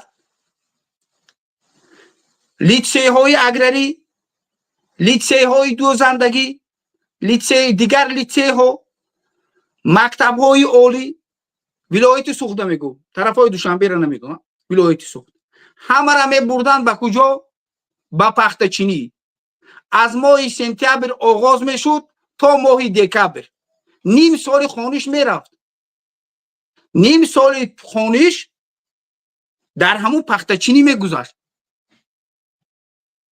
من وقتی که در لیسه اگراری تکنیکی شهر کنی بودم میخوندم البته ما را به اشت برده بودم همون کلخوز کلینی 4 ماه در همونجا بودیم در همون سپورت زال البته چی میشود وقتی که در اونجا البته از گویم که از مکتب های دانشگاه های عالی سوخت از خوجند بودن نیم سال دکتر درسش گویم که 5-6 سال خواند در 6 سال نیم سال هر سال حساب کنیم 3 سال خواند وای کلا 3 سال دیگرش در پخته چینی گذشت این حالت تاجیکستان مردم تاجیکستان متخصصی که در تاجیکستان ختم میکند مگر شما فکر میکنید که در روسیه نمیدونن البته میدونن چه خیلی که در روسیه در تاجیکستان در ازبکستان دیگر دولت های پسا شوروی نه نفرهایی که دکتر باشن تجربه هم داشته باشن وقتی که به اروپا میبیارن میگن که اول زبان آموز بعد رو با یک 2 سال است یا 4 سال آموز خون بعدی ما دیپلم میدیم دیپلم اروپایی بعد میری چی میشوی اگر که خیرورگ هم کار کرده باشد یاردمچی خیرورگ میرود کار میکند خیرورگ نه یاردمچی خیرورگ باور نمیکند به اون چی دیپلم های ما اینها همین گونه به دیپلم های تاجیک یا که تاجیکستانی ها روسیه هم باور نمیکند البته نفرهای من روبرو شده بودم که در مسکو نفرهایی بودن که وقتهای شوروی دانشگاه های عالی همون وقت شوروی را هم تاجیکستان یا که روسیه و دیگر ازبکستان ختم کرده بودن دوشنبه یا تاشکند یا مسکو مثلا همون نفرها در گویم که در بیمارستان ها یا که بیمارخانه های مسکو کار میکردم من با چند تاجیک ها روبرو شده بودم حتی که گلاورچ مثال کار میکردم مثال من روبرو شده بودم از برای لیکن امروز چی گفتم به امروز البته مشکلی هست مشکلی چی است رحمانوف میرود پیش از رحمانوف رفتن 2 ماه پیش یک همون گویم که خبرکشش میرود میگوید که بعد از 2 ماه رحمانوف میبیاید میگوید 2 ماه تا پیش رحمانوف رفتن کوچه عبور میکنن 2 ماه همون طلبه ها از مکتب میبیاین صف میکشن به دو طرف کوچه رحمانوف میگذرد میرود با اونها نگاه هم نمیکند خودش تنها نمیرود خودش خودش تنها میرفت میرفت از 80 100 تا 200 نفر همراهش میبرد نه بله لیکن نگاه کنید که رحمانوف به یک منطقه میرود مثل یک جای معین لیکن 5 کیلومتر طلبه بیچاره در قد کوچه است ماشین قطع روی 150 رحمانوف میگذارد میرد با اونها نگاه نمیکند او بیچاره ها چیکار میکند در قطع کوچه او بیچاره ها با همون گل هاشون چیکار میکند مانند گل در همون توبک بیستد مثل توبکی که میروید یا که در همون باغ بیستد گل همین منطقاتون خواه خوردگی است حکومتدارها همین کودکای سری را برده قطار میکنید مثلا گریم بعضی از آهوش میرود به دست هر یکش یکتوگی به کلشکه آب میدهید بعد چند بار خبری ها رسانه‌ای شدن که طلبه های مکتب خواننده های مکتب از سوش رفته افتیدند به بیمارخانه بردنشون شما نگاه کنید همینو را اگر با سیاست با جنگ یعنی مجبورن در همونجا برده قطار نکنید همینها صمیمانه در همونجا بسته مانید هم می ایستد نمی ایستد بسته مانید هم نمی ایستد یعنی همین پیشوا صمیمی نیست همین پیشوا دروغ است برای کی این رو نشون میدید مگر ایمانوئل رامون خودش نمیدوند که همینها صمیمی نیستن همینهایی که قطار ایستادگان همین مردم صمیمی نیست تا آهوش رفتن در تگی آفتاب میدارید در خنک میدارید با بسیاری بیچاره ها را کته اطلس میپوشونن در چله زمستان باید اونها پالتو نپوشن تو پرزیدنت بله. اومده بودن تو بله. وقوعی من سریمونی پیشواز گذاشتنیش نگاه کنید که این پیشوا چخیل آهسته آهسته امام علی رحمان از یک نفر عادی چخیل به امروز به همین درجه رسید. البته من گواهی این هستم، دیدم من این امام علی رحمان وقتی کودک بودم، سالهای تقریبا 96 بود 96 بود. رحمانов به همون پشت خانه ما تقریبا گویم که 200 متر اداره کلخوز بود، به همون جا آمده بود. برآمد یک گلیم پرتافته بود، برآمد سخن کرد، انسان ها جمع شده بودن، باز همین خبر آمد رفت. اینقدر با گل و گویم که گلیم های سرخ و دیگر چیزها نبود، همچون یک نفر عادی بود حالی اون وقتا. لیکن در طول گویم که 30 سال اینقدر یک نفر عادی شاهنشاه شد که من در حیرتم که اکنون در پیری عقلش کار کرده است که میگوید که معلم ها بگذار پول جمع نکنم، آبروی معلم ها را چیکار کنیم، احتیاط کنیم. کجا بودی 30 سال؟ معلم ها را به آبرو کرده شدی، با 500,000 سامان معاش. بیچاره معلمان مجبور کردن شعبه معارف که پول جمع کنن با همین زندگیشون پیش برن. بیچاره برای همون گوشه صنفی معلم پول جمع میکند، از همون 10 سامان برای خودش میگیرد، با همین روزها حتی چیکار کرد؟ عمرش از زندگیش معلم گذراند. طلبه ها را میبرد برای چی؟ پخت چینی، پخت جمع‌آوری، از همون کلخوز از سوخوز از روغن میدهد، پیاز میدهد یا که گوزه پایه میدهد، معلم آورد زندگیش گذراند. امروز سال 2024 شده است، معاش معلم چند است؟ در دولت‌های پیشرفته 12,700,000 که به بیک صبور دادی، به بیک صبور بخشیدی، معاش یک سالانه چند معلم، چند هزار معلم است؟ من 500 دلاری حساب کردم، 500 دلاری حساب کردم. اگر که 12 ماه پول دهد، معاش دهد 12 ماه، 2100 معلم 500 دلاری معاش میگیرد. یک سال یک سال 2100 معلم پولش یک بیک صبور بخشیدی. یک سال 500 دلاری میگیرد. 500 دلاری زندگی هم تو میگذارد در تاجیکستان به یک مشکل. 5000 سومانی. بله، نزدیک به 5000 سومانی، 5,500 سومانی. لیکن نگاه کنید که امروز در مؤسسه ها یا که مکتب های خصوصی هست، امروز که شده ایستاده است، تعلیم یا که پیشرفت طلبگان خیلی در پیش است. برای چی در مکتب های گویم که جمهوری این گونه نیست؟ برای اون که معلم بیچاره برای 1000 سومان 1,500 سومان میبیاید، فکرش در او طلبه نیست، فکرش کم درس تمام میشود و باز رود دگان جایی که در صحرا همون زمین دارد کارتوشکا و پیازش نگاه کند. اگر که در همون مکتب های خصوصی معاش هم معلم 500 600 تا 800 دلار هست، معلم های انگلیسی و دیگر از افریقا میبیاین، از دیگر جا میبیاین، امروز درس میدن. از برای همین من باز برمیگردم به همون چیزی که میگه که مقامات گوناگون جلسه و چهاربینی ها طلبه ها شرکت نکنند، طلبه ها را مجبور نکنید. وقتی که یک رئیس می رود طلبه ها را به کوچه نبرورید، حتی که پرزیدنت رود نبرورید. من حتی تهدید کردم، میگوید حتی جزا دادم. کی را جزا دادی؟ جزا خودت میدی؟ نمیدانم، نه جزا دادم میگوید، یا که جزا میدهم میگوید همین چیز، نو جزا دادم میگوید یا جزا میدهم میگوید.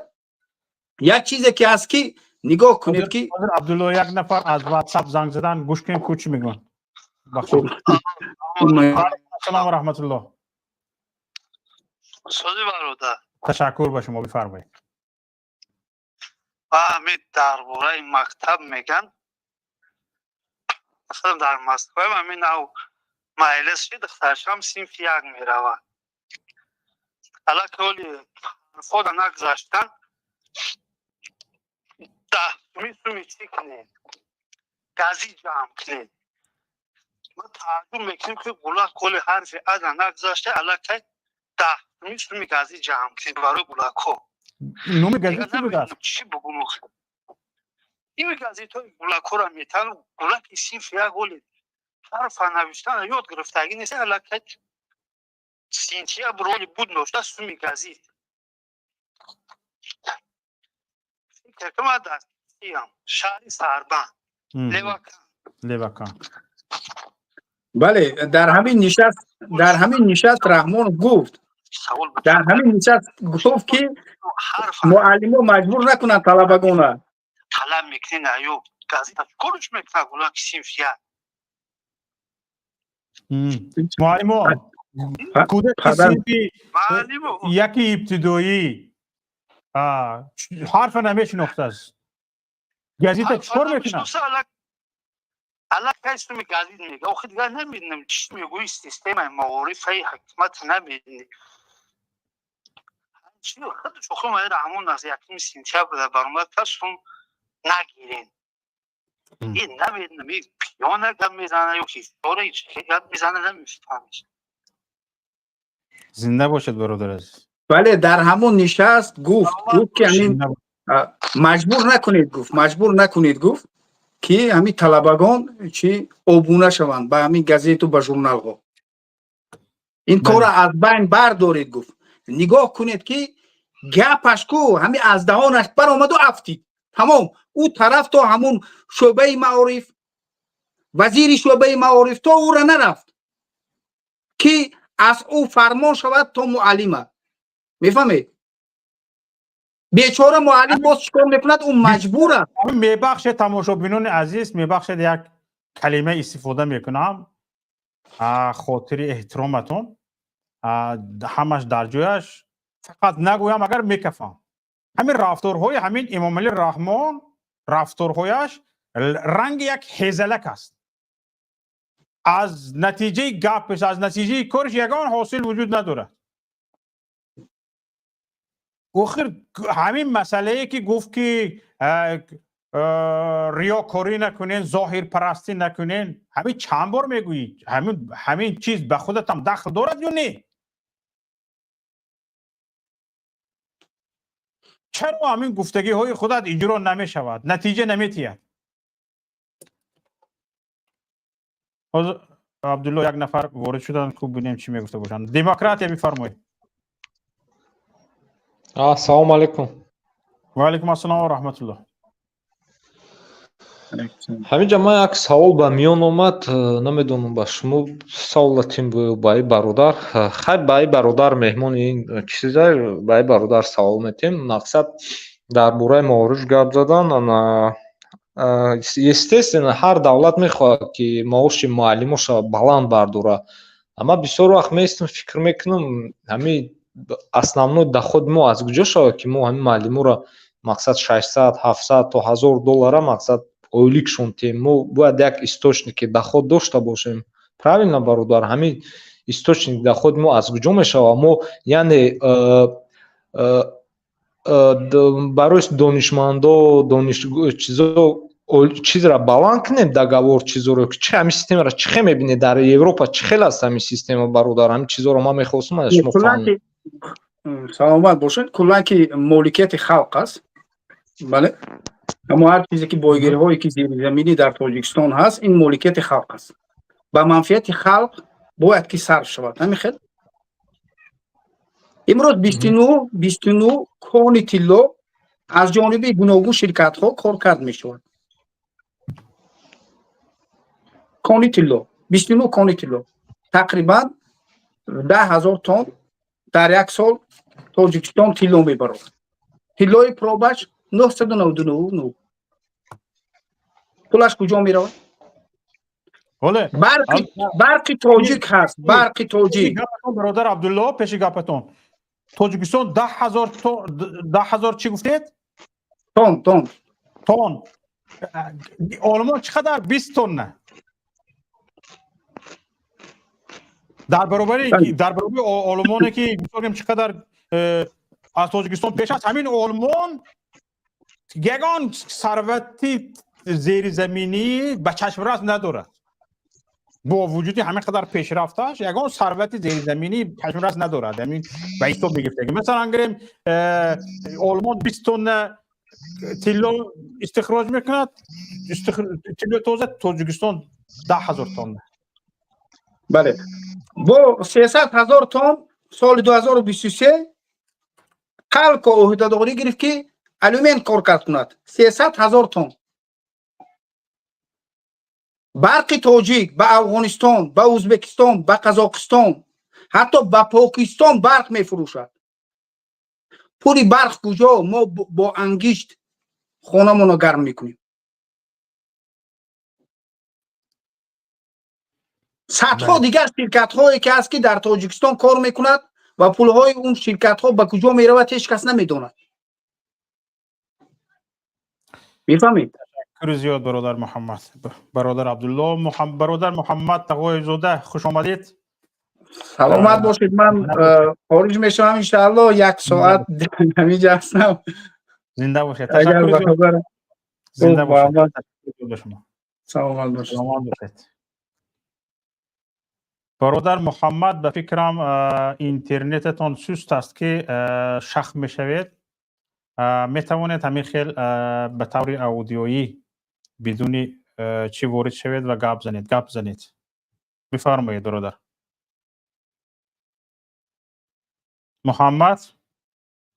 محمد تقویف. اگر صدایتون نمی بیاید گپ زده نتونسته سودید از نو وارد شوید.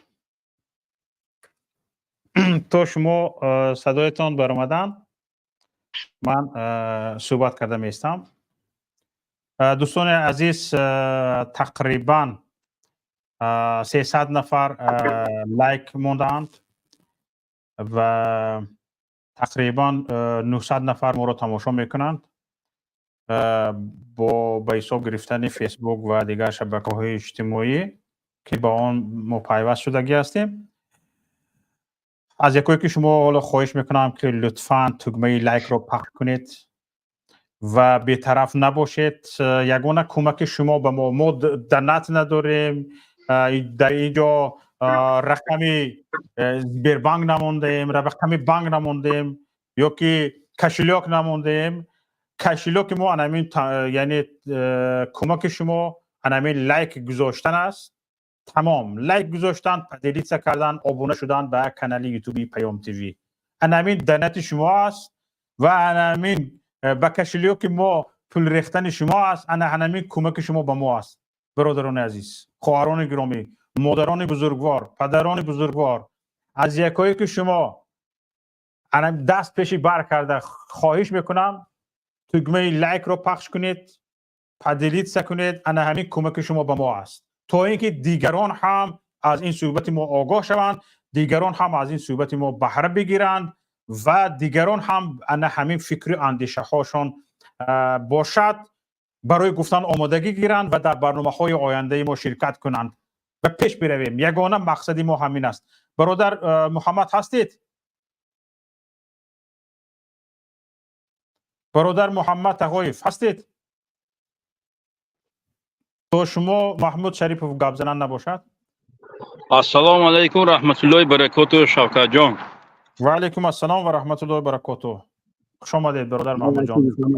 باور کنید که همین رحمانوف یک 700 تا خان نیرنگ باز فریبگر دروغگوی همین گپش با گپ گفته با باور کرده. بعضی کسا میگوید که انا رحمانوف نه عقلش گرفت. رحمانوف به عقل پتوشنیک بود، به عقل میمونه برادر. این در تمام جلسه امروز اگر قطعی مقامات قدرتی باشد اگر یک 3-4 نفرش میخیزونه روش سیاه میکنه میگه شما نخلی فلان روز معلم اومد با این دیگه ما یک چی گفتنی هستم. شوکت جان شما همین چیز خودتون دیدگی درک کردید. 2003 همین رحمانو گفت 2003 گفت که اسیت اضافه نزوید. یادتون هست؟ بله دموگرافیا. دیگه همین وزارت تندرستی اجتماعیش دیگه همه برآمدند، جای بلاگرش و ژورنالیستش و دیگه همه خیستن گفتن که این ضرر دارد، دیگه دارد حاکه و هکذا. حاضر فهمید که هم بیچاره مهاجر پولی موف میبیاد، دیگه درباره این یگان نه وزارتش گام میزنه نه رحمت پدر لعنت گام میزنه. 10 تا زوی هم خدا و شکر میگند که همین بچه میرد غلامی میکنه. انا همین حاضر چند تا که چاپلوسا هست که بگذار رود یک مکتب یک بار بینه از صنف نو بچه ها ما اتستات نیم چلش هم میگیرد و خیسته طرف روسیه میرد. حالا همین مکتب های بینید در یک صنف 1 تا یا 2 تا سر بچه موندگی بله. همش اتستاتش گرفتگی پیشی گجا گرفت، پیشی راهی مهاجرت گرفت. برای که یک نیمی اهالی خیزاندن گشتن خیزان آمدن دکومنت بهانه شد دیگه اکو با همه صنف 9 و 17 ساله 16 ساله 15 ساله بیچاره حیوان خیسته برای پدر و مادرش 4 تنگ پول کار میکنن که خیسته روسیه آمده شده. آیا حرام خور اگر آدم میشد 32 سال به بگذار یگان متخصص تیار نکند بود، یگانه متخصص معلم تیار میکرد، معلم زبان روسی، معلم های دقیق.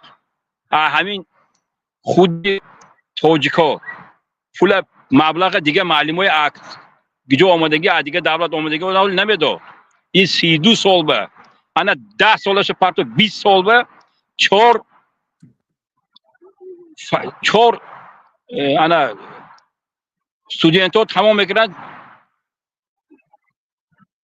اگر 100 تایی باشه دیگه 400 تا آدم уже تیار بود، معلم تیار. بله. این 92 میلیون به سملات نمیخرید، همه پول به مکتب میساخت و معلم های اولیگش خوب میکرد، مبلغ معاششه. ولی معلم بیچاره درس میداد. بیچاره معلم من هم خواندگی شما هم خواندگی. اگر معلم یک شپلاق زد ما میترسیدیم خونه رفته گاز بزنیم که من معلم یک شپلاق زد. برایش که اولش گناه خود ما بود، ما شوخی میکردیم. بعد وقتش به نمیخوندیم یا معلم به خلل میرسوندیم. ما این به اخرار میشدیم گام نمیزدیم. معلم عزتش بود، معلم سیاستش بود. حاضر چه؟ اما یک نوارای اینجا تا جمان اونجا تا جمان آچه بیار خالت بیار یک معلمی بی عقل برآمده رقص کردگی بود. یادتون باشه یک نوار بله یوتیوب بود. او معلم تو همین درجه فرماندگی. برای همینقدر من چی میگم، رحمانوف باوری نیست. باور نکنید برادرها. این عیبش هم این تا حاضر با عیب خودش نیست. این با همون حکومتش هم میگه که شما بدنفس، شما بی‌ناموس، شما بی انصاف، مردم شما عذاب میدید. لیکن سری همین به همین برای همون قدر دزدا پیشوا دارد. سری همین بی انصافا خودش داد. دزدا پیشوا دارد. همین غارتگرا خود حکومت انداشته است، پیشواشون همین رحمانوفه. انا که چاپلوستا باشد اگر همین گپش گپ گفته باور کنید اگر ممکن است همین تلویزیون و اگر نشان داده اگر مردم برای بچه‌هاشون خورواندن پیشتر اگر یاد باشه افسانه‌های خلقی میخوندن پیش از خواب همین رحمانوف میموند بچه‌ها تیزتر خوابش میبره دیگه. بله دیگه با چی هم گو زنده باشید. تشکر زیاد دارم. سلامت باشید. سلامت باشید. زنده باشید. نفری از واتساپ زنگ زدگی هست بفرمایید. شاکدکو و علیکم السلام و تماشابینان برنامه شما شاکدکو زنده باشید. بفرمایید. من در این دوام صحبت عبدالله و این حاجی بابا یک کم چی میکنم اضافه میکنم کم ترک همین 3 دقیقه. معلش بفرمایید. من از سخنهای عبدالله و حاجی بابا یک بگیم یک خلاصه آمدم که همین رحمانوف من مانند یک چوپان میبینم. چوپان هم میدونم چوپانی خودی که رمه دارد. من مردمی تاجیکستان زندگی میکنم، همین شهروندای جمهوری تاجیکستان فرق ندارد از تاجیرش هست، از راننده هست، معلم هست، چیزی که هست که نیست، هر چی کاری همین ساحه‌ای همین در مورد جمهوری تاجیکستان بیرون از جمهوری تاجیکستان زندگی میکنن. من اینا را رمه گوسفند میبینم، مانندی رمه گوسفند. انا این اهل اولاد خیش بورش که سری قدرت هستن، این وزیر جزیر و افلاس و خیلی نمیدونم چی با چی نمود قبیح نمیرم شوکتکو چی نمود نامشو گیریم. اینا را من مانند یک گرگ میبینم که همینا را در گردی همین مردم یا میدرویند هم گوسفند مردم هم میخرانه میبرن و رحمان رو میگه ها هیچی گپ نداره و با مردم آرام میکنه که یکی شد خوب میشد، این یک احمقی کرده است. با دیومش میدرویند میخره با همین کار. من همین تا میبینیم همین صحنه ای که رحمان رو دولت داری ساخته است، من هم جز همین دیگر پیشروی در این نمیبینم شاکرم کن. این یک مسئله. اگر فهمیدی گپ من فهمیدی، نه فهمیدی من دیگه نمیدونم با چه خیلی زبان برای شما چی شاکرم کن. صدا میاد شاکرم کن؟ صداتون هست، بفرمایید. فقط دوام گپتون رو بگویید تا اینکه و دیگران نوبت داده شود. چند نفر در نوبت هستند؟ دیومش که امروز وقوری صدر اعظم آلمان شولز نام داره، چی نام داره؟ بله. وقوری کردن در استانه به در ازبکستان بود. تمام رزیدنت های 5 دولت آسیای مرکزی در قزاقستان، غیر از تاجیکستان و ازبکستان، غیر از قزاقستان و ترکمنستان و قرقیزستان، این 2 نفرش کارهای بین دولتی امضا کردن. بله. و مبلغی نمیدونم مقصد پولی کلان و شوکت میرزاییان از اون جمله برای مهاجرت همراه دولت آلمان خیلی حجت داشت. این توجه برآمد با اما خیلی از گفتی طالباندگی با طالباندگی برای من پولیتیک مرا یادم با خدا شرم است، با خدا قسم شرم است. این مرگ بر طور سرور دولت، مرگ بر طور حکومتدار، مرگ بر طور بی ناموسی بی شرف، همه ای دستت نمیوید بمون بگذر بمون که با فرزندت با چی میکنه. بله. با طالباندگی نمیشه که ما دیگه زندگی کنیم. هممون در دنیا شرمنده شدیم، با خدا شوکت کن. تمام مردم شرمنده شدیم. صد ما بالا کردن نمیتونن که بانی مردمی بکنن. خدا شاهدیه برداشته نمیتونیم. و همین خاطر میگم که خدا ایران نیست نابود شد. زنده باشید. تشکر زیاد برای سلامت باشید. تشکر زیاد. برادر محمد تقویف بفرمایید برادر عزیز.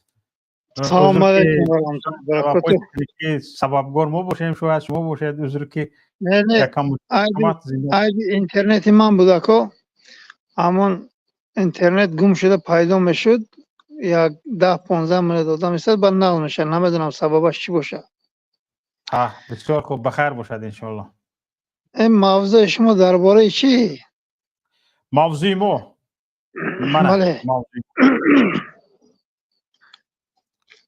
چی باید کرد که ملت از بدبختی نجات یابد و به خوشبختی رسد؟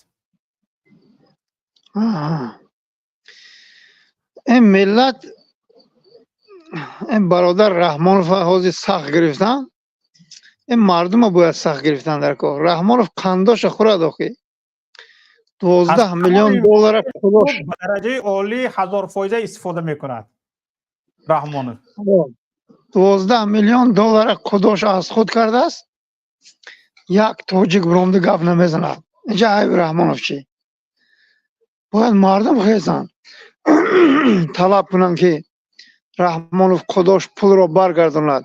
12 میلیون دلار اکو صدها زواد میشد. حاضی مردم در بدر و خاک بسر خیلی عذابشون عذابی سگ است. باور کنید 1 میلیون دلاری 12 تا کارخانه 1 میلیون دلار میشد. بله 50,000 آدم کار میدرآمد، مهاجرت خلاص بود. اگر 100,000 دلاری کارخانه های خرد باشد 120 کارخانه خرد و میانه ساخته میشد. حالا نگاه که 100,000 دلار گفته شده ما، این 100,000 دلار خیلی پول کلان است. در همین ازبکستان همین نمنگان همسایه تاجیکستان، همسایه ولایت سوخت، همسایه ناحیه اشت ولایت نمنگان، مینی زوادها، مینی کارخانه های реклама карда истодааст корхонаи хиштбарорӣ, корхонаи семент блок барорӣ, корхонаи пена блок барорӣ, корхонаи махшиканӣ, корхонаи ҳама намуда бароварда истодааст дар ҳамин Ӯзбекистон.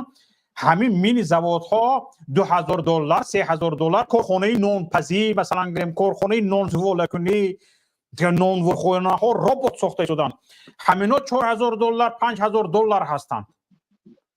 яъне як корхонаи бузурги ҳамин 20 нафар то 50 нафар ба кор таъмин мекардаги дар $100,000 сохтан мумкин аст. яъне 120 корхона сохта мешуд. агар 1 миллиони як корхонаҳои 12 корхонаи бузург дар Тоҷикистон сохта мешуд ба ин $12 миллион. حالا این 12 میلیون یک طرف استاد 92 میلیون دلار 92 миллион самолет доллар. گرفته. 920 корхонаи хурди миёна ва 92 та корхонаи бузург сохта мешуд ба $1 миллион. 92 та корхонаи бузург ба $100,000 920 та корхона сохта мешуд. дар Тоҷикистон 60 та ноҳия ҳаст фикрам. дар Тоҷикистон 60 та ноҳия ҳаст. 900 та корхонаи $100,000 می‌ایستادگی 900 تا کارخانه به 60 تقسیم کنید چه چند تا میشود؟ 15 تاگی میشود می؟ هر یک نوگه 15 تاگی 10 تاگیش 15 تاگی هر یک نوگه 15 تاگی کارخانه دار میشد. завод 15 تاگی заводدار میشد. تنها با پول عملیاتی امامعلی رحمان. های گدا همین گداگی چی عملیات شخصی سپرشوی چی؟ فالس پولتگویی چی؟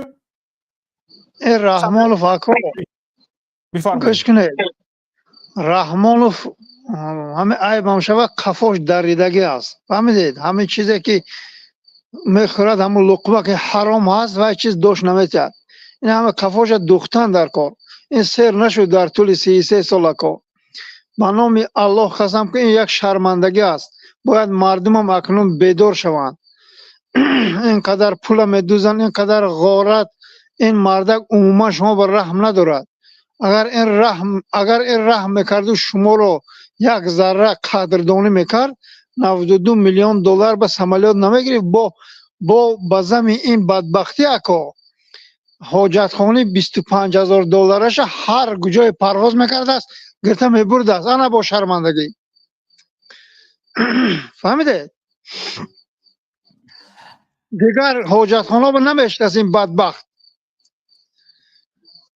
این هم یک شرمندگی است باور کنید این مردم چند کسا همیرز ما به نویستن و زنگ زدن اکا همونجا کار از ما رویم سبحان الله اینو عقل دارن ندارن این توجیکو ما اینجا مویستر ما همه استفید شد این مردم هم گفتیم با وطن برگردیم منم میگم که همونجا کار از ما رویم برادر محمد مویستر نمون بله همون گرداش هم اکا شما لایس میکردید بهتری میشود باید مردم شاید کمتر اندیشه میکردن نمون هیچی نمون همین در مبانی 8 سال 9 سال هیچ نمون در سر بله برادر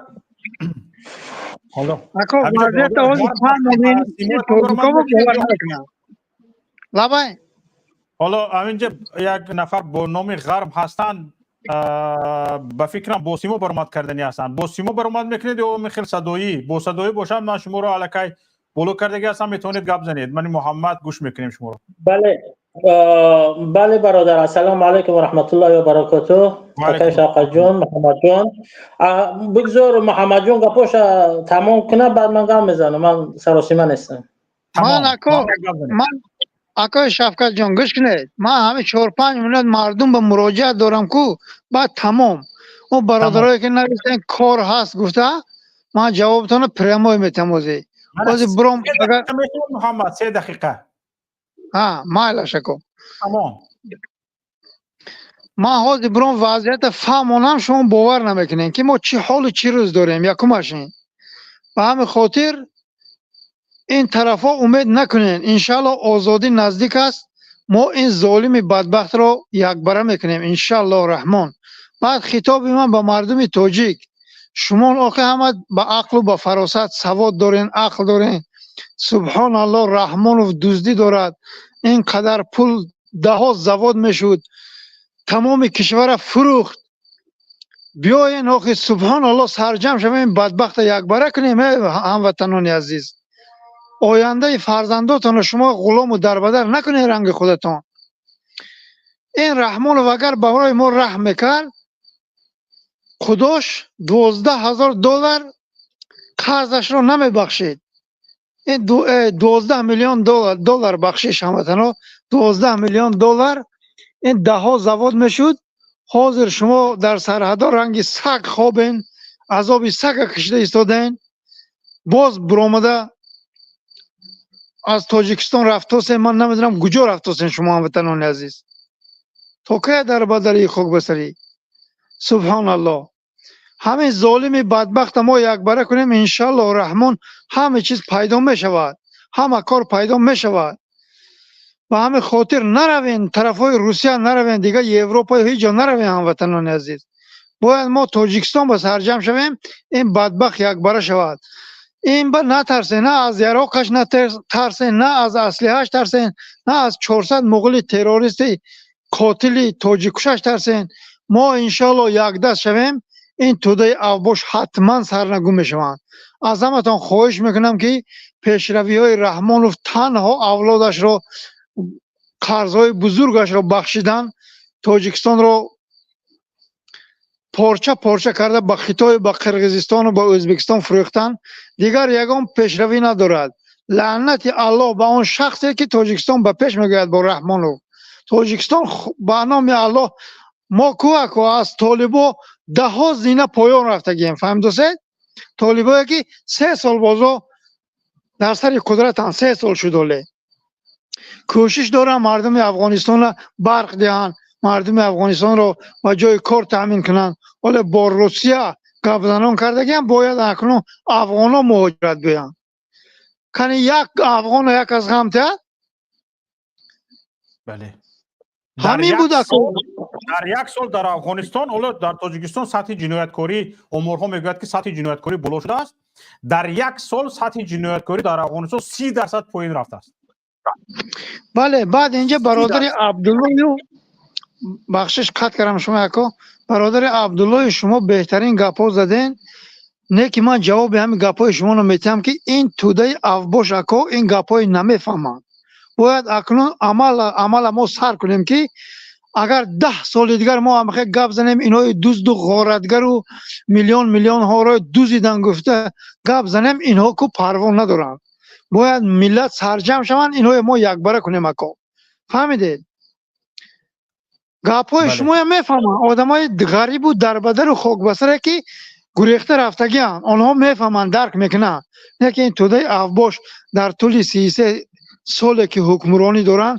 تمام ارگانیسم اکا حرام شدگی خونی حرام جوشدگی خونی سیب سیاه همین مال حرام اگر کشه دو همون سگا با پرتاید خونش سیب سیاه شدگی است خونی اینها همین است اینها با یک راه هست که خونی اینها تازه شود اینها همش پسی پنجره میرن 10 سال فقط خوراکی همین مکرونی آبجوش و گریچکه میتید که خونی اینها تازه شود بعد اینو این گپای شما درک میکنه اکو به نام الله قسم والله بالله تعالی قسم این گپای شما عموما اینو نفهمن بعد اینو تاجیک هم نیستن باید شما یک دو تا همون مغولستان پریوات چگیره در براتون اکو که اونا فهمون رحمان با باوی فهمن زبانی تاجیکی اینو نفهمن اکو باید سرجم شویم رویم این توده افباش به نام الله هم افروختن موندگی تاجیکستان رو میفروشن بعد شرمنده میشیم رنگی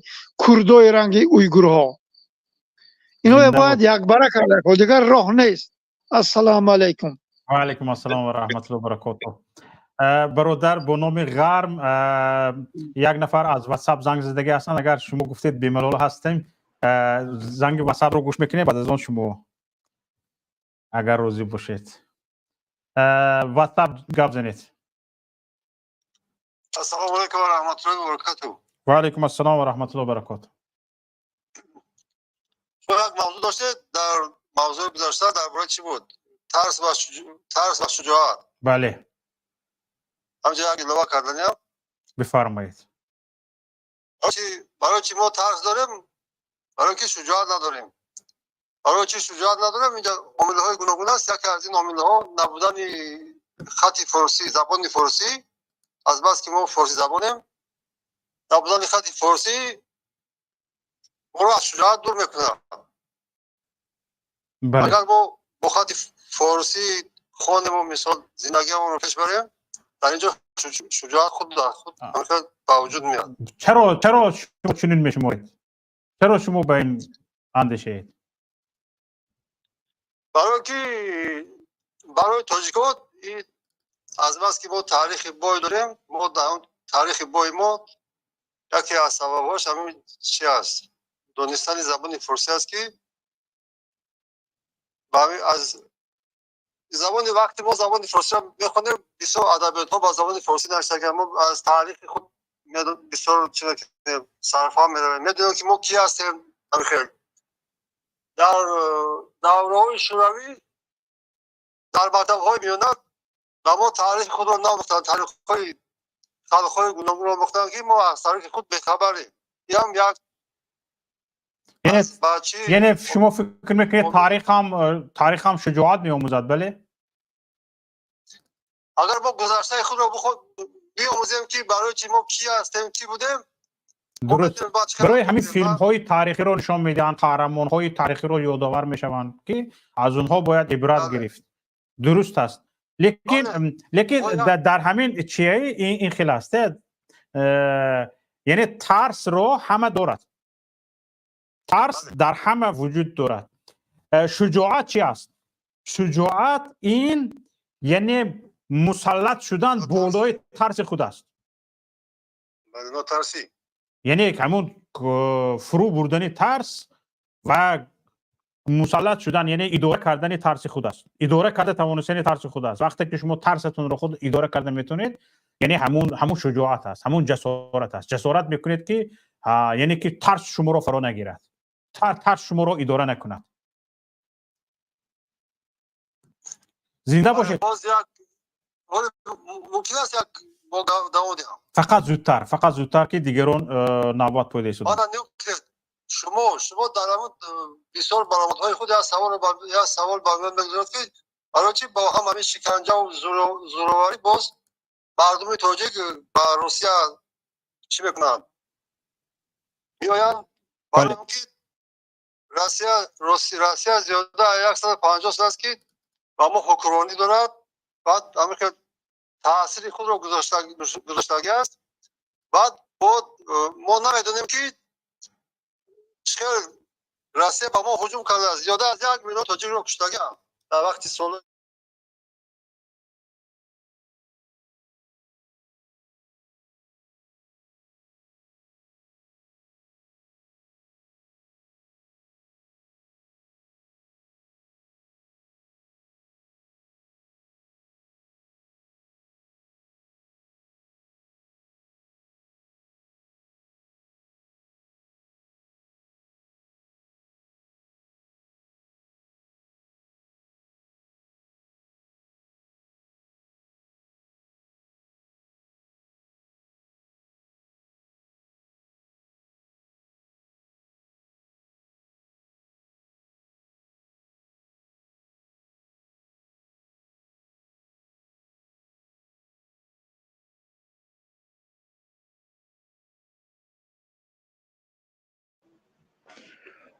آواز تو نیست اکای شوکت، آواز نیست، صدا نیست.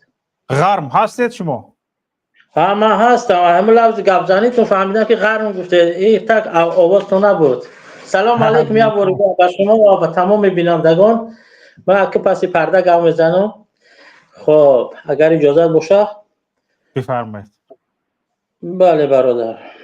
خب برادر، همین دعوای من، شکایت های من سر یک چیز است. نسبت کروپسیا است که در تاجیکستان خب تمام ساختارهای دولتی، تمام زیرساختارهای حکومت از همین کروپسیا بنیاد شده اند. لیکن باز اداره و ساختارهای ضد کورپسیونی تشکیل میده همین حکومت. این بی انصافی نسبت همین کورپسیا. در تاجیکستان یگان حتی مچی تا نگاه که تو کورپسیا دست به کورپسیا نزنی اجازه زمینی ساختی همه مچیتی که برای خدا میکنی اجازه نمیده. در تاجیکستان کورپسیا فرمود. بله از سری من هم گذشته که از برادر عزیز سلامت باشه. من منصفانه در اینجا من چی میخواهم بگم، اینجا همه درویاگری درویابازی و منافقانه سخنرانی سرور دولت همون میخواهم در اینجا بگم که مثال تشکیلات های ضد کورپسیونی تشکیل میدهد، مبلغ صرف میکنه، لیکن اساسگذار کورپسیا خودش هسته. کورپسیا از بین نمیبره. هرچی که ما پیشرفت داریم تا در همین روز حکومت کنونی این بلگداری کورپسیا هست. اگر کورپسیا نتی معلم شده نمیتونی، اگر کورپسیا نتی دکتر شده نمیتونی، در اینستیتوت داخل نمیشه، در یگان جا نه بیزنس رو کرده میتونی. پس از این میبراید که همین امام علی رحمان در تالارا میبراید یک گپ میزنه، در عمل دیگه کار میکنه. مردم یگانه همین انسانی که در دروغگوی نظیر نداره بگه همین امام علی رحمانوف است. امروز یک دروغ میگه، فرد او دروغ دیگه گفتگیشو آشکار میکنه، این دروغش او دروغ شد. در تالارا میبرد این همین رشت رفتگینده هر یک دروغ میگه که مردم آب چشم میریزند، راستا ایستاده چی دست کوبیش میکنن. من نمیدونم که این مردم ما تا این اندازه را یا ترسو هستن یا که نمیدونم اینا را سحر کرده است، جادو کرده است، این چی کار کرده است همین مردم ما را که این مردم ما تا این اندازه میدونن که حمید عیناً دروغ میگه. عیناً درست گفته شده. میگه که برای من چی من پرزیدنت دختر ندیده است، کودک ندیده است. چی میبره کودک در سرما و گرما پیش ما در میبره وایشون میکنه، قطارشون میکنه. او دختر کودک بیچاره در گرما و سرما از شدت گرما مثال کسل میشه، از خنکی میلرزد. فرد نگاه میکنه که باز دخترها قطار شدن در پیشش، با پیشوازش میگیرن. حیران میشه که همین مردم برای چی همین انسان میبروین تو درجه نعوذ بالله تو درجه خدایی باید پرستیشش میکنن. در تالار همون تاجیک‌آباد را همون دخترکای استودنتی بیچاره مظلوم هر یک گپای زدن، هر یک سخنهای در حق پرزیدنتی به شرف زدن که باور که انسان خجالت میکشه. بله تشکر. بله چند سال پیش اومد گفت که لیمیت قوه برق از بین برداشته شود. پیش از زمستان بود. همین یک هفته نگذشته وزیر اومد گفت که این امام علی رحمان پد میکنه.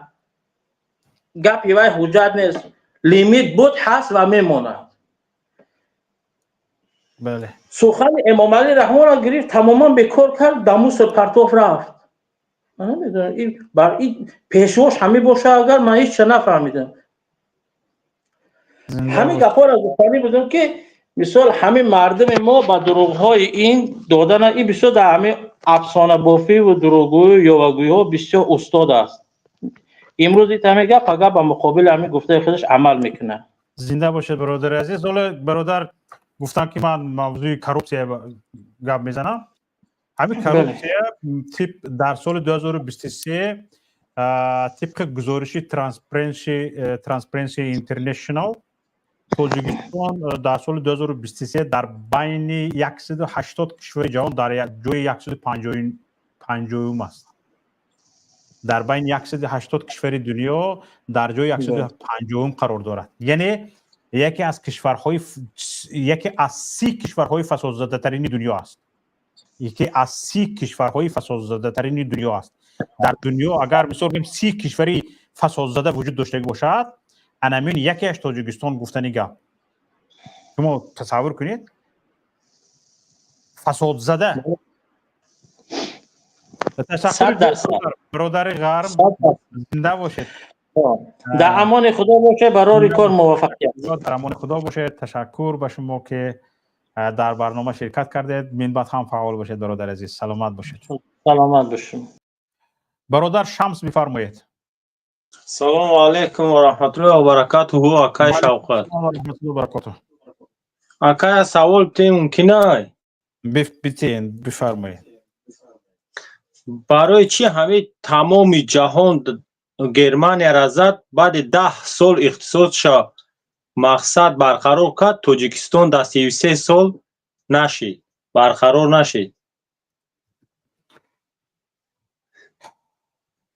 یعنی مقصدتون رو نفهمیدم مقصد که تا همین وقت جنگ بزرگی دیم جهان تمام دنیا گرمانیا را زد مقصد بعد 10 سال اقتصاد خود رو برقرار کرد اما تاجیکستان در 33 سال نتونست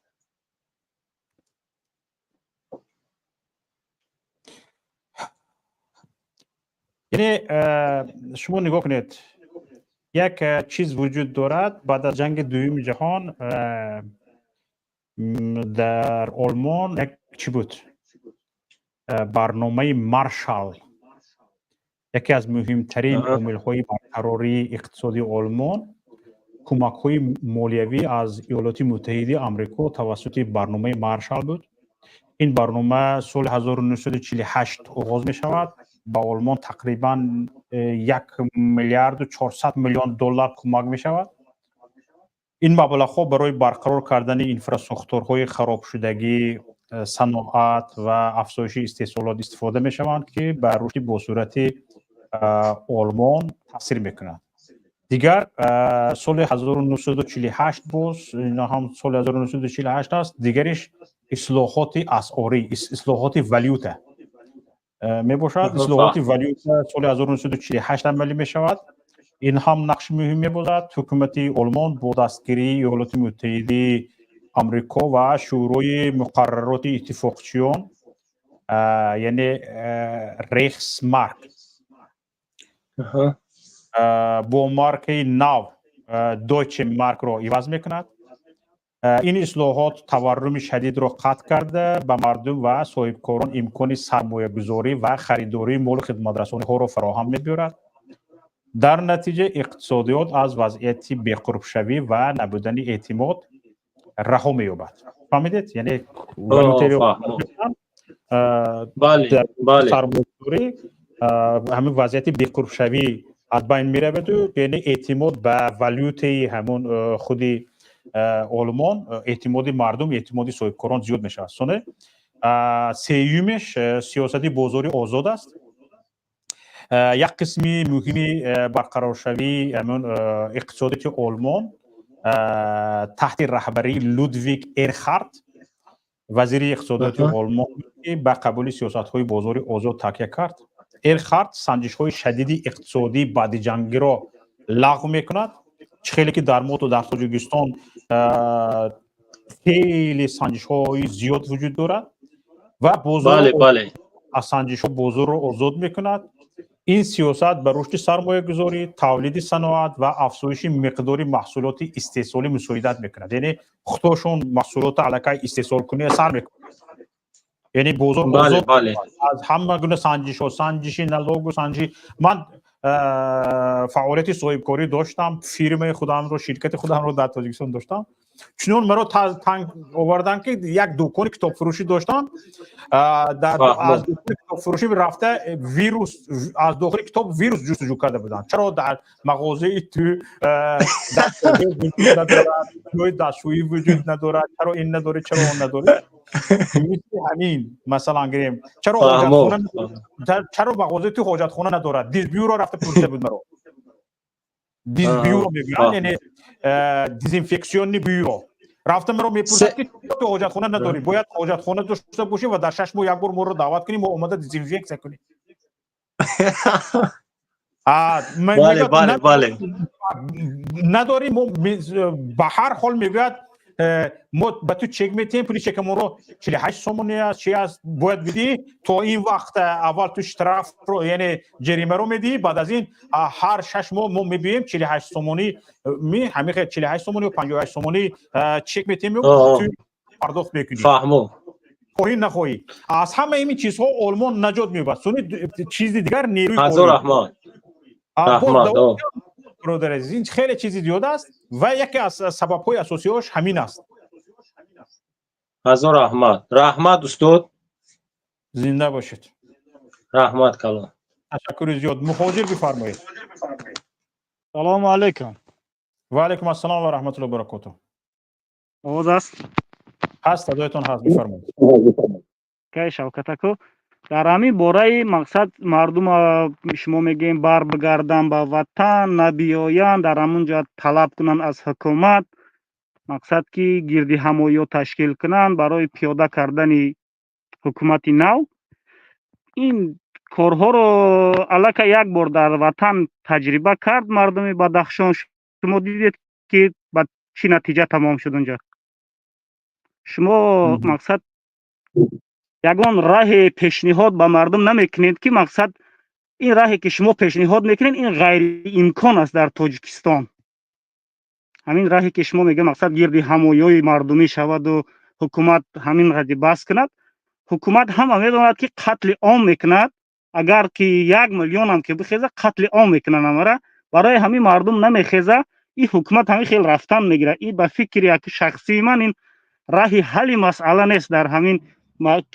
مردم گردی همایی کنن شما راهی حل مسئله رو خودتون در چی میبینید خودتون والا من نظرم رو میگم ان شاء الله شما خودتون راهی حل رو در چی میبینید راهی حل رو در همون میبینم که مقصد در جنگ با تو با چیز میجنگه تو هم با همون جنگی خب بله. مقصد دیگه با مقابل رحمان کدام سخن میکند یا کشته میشود یا زندانی خوب پس چرا مردم حق نداشته است که مردم هم کشد اونا را چرا مردم حق نداشته است این چیزا بله برادر عزیز به این نزدیکی ها من یگان کس رو به گردی همایی دعوت نکردم نه به گردی همایی نه مقصد که مردم قریب به اندیشه شما خیلی اندیشه من نزدیک است و من هم قریب به همین خلاصه رسیدگم که با طور آسایشته با راه انقلاب گردی همایی کردن یگان کار کردن نمیشود و خودی حکومت به همین خلاصه مردم حاضر گپی که شما گفته ایستاده اید یعنی نهایتی به همین خلاصه آمده رسیدگی شما هست یعنی مردم رو دیگه در بدن کار کردن مثلا گریم نفرانی که گردی همایی کردن چیکار کردن و به طور آسایشته 5000 مرد در فروغ برآمد گپ زد با اونها چگونه رفتار شد یعنی مردم رو خودی حکومت به همین حالت آورده رسون که اینها رو کشتن در کار تمام به همین حالت خودی حکومت مردم رو آورده رسون مردم این حکومت خودتون نیست و در مخالفان هم خیلی این چیز همین خلاصه شما خیلی قدرت گرفتگی است شاید که همین چیز فردا در تصمیم ها غلبه کنند مثلا گریم اکثریت در مخالفت هم اکثریت بگویند که دیده ایستادی چوکای همین خیلی 9 سال شد 10 سال شد همین گپ راهی آسایشته انقلاب گفته ایستادی هیچ رزولتات نیست و همین نظر شما در مخالفان هم خیلی قدرت گرفته ایستاده برادر عزیز یعنی در جامعه همین خشونت یعنی با خشونت زده گرفتن حکومت از دست امام علی رحمان خیلی تمپراتورش یعنی نبضش بالا رفته ایستاده است و این بعید نیست که واقعا همین کار شود من هم به همین نظر شما موافقم برادر عزیز خوب با فکر من که بله خوب شکار به سلاح رفتن است این کاری ها اگر بگیم که ما به خوبی این خوب شکار کردن به سلاح مقصد هم دست خالی قدیم ما رفته خوب میقپم جنگل این کاری که ما اگر امیدوار باشیم که اگر توی مردمی پیش گپتون راه مشکل دور و دراز خیلی این راهی چی است راهی آسایشته است حاضر همین زمان بسیاری جنگ‌هایی که در دنیا شده بله این راه بسیاری جنگ‌هایی که در دنیا شده ایستاده است جنگ‌های سلاح فروشی است و اگر تو جنگنده باشی همین روز یک همین چی پرتفتی یک و جهانیان یعنی در رسانه ها یک چی پرتفتی که آماده است که جنگ بکنی ده سلاح فروش به تو به تماس می‌برند و گفتن یا و جای درکارید به جای گفتگی من باوری دارم سلاحی لازمی رو نباشد در همین مشکل‌های مردمی که نسبت سلاح را از کجا می‌یابد به جای لازمی برده ایستادن سلاح را وقتی که تو آماده جنگ هستی اگر همین اوکراین مثلا مقابلیت نشون نمیداد در سه روز اوکراین از اون روسیه بود وقتی که مقابلیت نشان داد از همین 5-6 کیلومتری کیف تا 5-6 کیلومتری کیف 25 کیلومتری کیف جنگ میرفت در تا 5-6 کیلومتری کیف اومده روسیه زده در داخل همین ماشین های خود همون کرنه سورنه خودشان رو برای پرد غلبه گذراندن در میدان کیف آورده بودند با خودشان لیکن اوکراین مقابلیت نشان داد و امروز هم اروپا و هم امریکا در پهلوی اوکراین است هم در سلاح هم در همه چیز به اوکراین کمک کرده ایستاده است وقتی که ما هم آماده مقابلیت شدیم این سلاح میدادگی پیدا میشد لیکن ما این رو نمیخواهیم که با دست با امام علی رحمان رفت از ترمیز سلاحی اسلام کریم گرفت و سلاحی یلتسین گرفت رفت در شهر دوشنبه مردم خودش خیر کرد و به حکومت صاحب شد ما این رو نمیخواهیم با سلاح خارجیان با سلاح دیگران و وردی تاجیکستان شدیم این رو نمیخواهیم مشکل ترین رو همین روی آسایشتگی است هیچ کس گپت گوش نمیکند میگه تو قدرت نداری با تو گپ نمیزنیم مشکل است لیکن حاضر قدرت نمایی کنی همه با تو است سلاح در کار به تو سلاح میدیم درون در کار به تو درون میدیم مثلا طور قاعده‌اش همین حاضر من سمالات جنگی در بله حاضر همین یک میتینگ یک گردی همایی شود در تاجیکستان خوب 100-200 چند هزار آدم جمع شود تا وقت یک آدم فعال یک آدمی که مقصد میشناسند را در همون بین نباشد وای مردم یگان کار نمیکند وای مردم این طرف هم نگاه میکند حمله میبیند اون طرف هم وقتی که میبیند که یک نفر هست که از پشت اون رفتن مقصد میداند که از پشت وای رفتن آینده دارد همه میخیزد وقتی که میبینند که در آینده کسی را نمیبینند در همون میتینگ شخص مقصد حاضر یک کسی براید مقصد یک آدمی که نفوذ داره در همون جامعه همو باشه در همون میتینگ ها میشه و کاری کرده خب آدمانی که نفوذ دارن در جامعه ما توسط اینترنت و در داخل کار کردن نمیتونن اونها که رفتن نمیتونن تاجیکستان برای همین این تماما راه نیست انا راه دومش خوب اگر در دولت ما اگر همین تو یک مقصد من خودم خرید کارمند همین مقامات بودم چند وقتا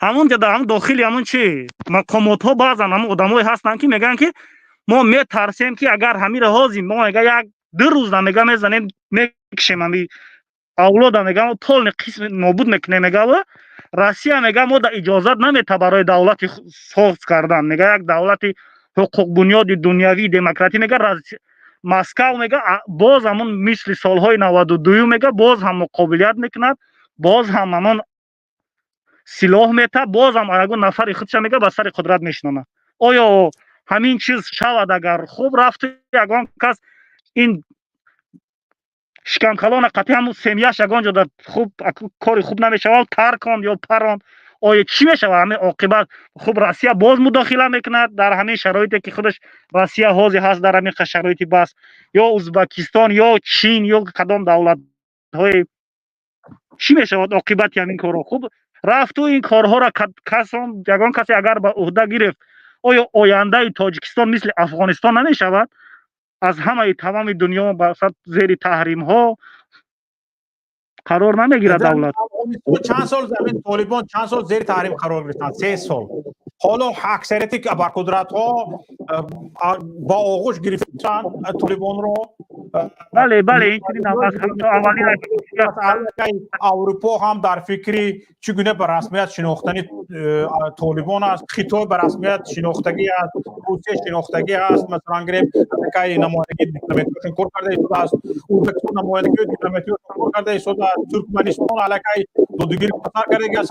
این روز تاجیکستان رو مجبور کرده هستند که طالبان زبان یابد که سیمومی یتیم یاوز رفته آمد همین به تروریستی به اکستریمیستی نامشون برمندگی طالبان رو علیه گپ است به رسمیت شناخته شدن.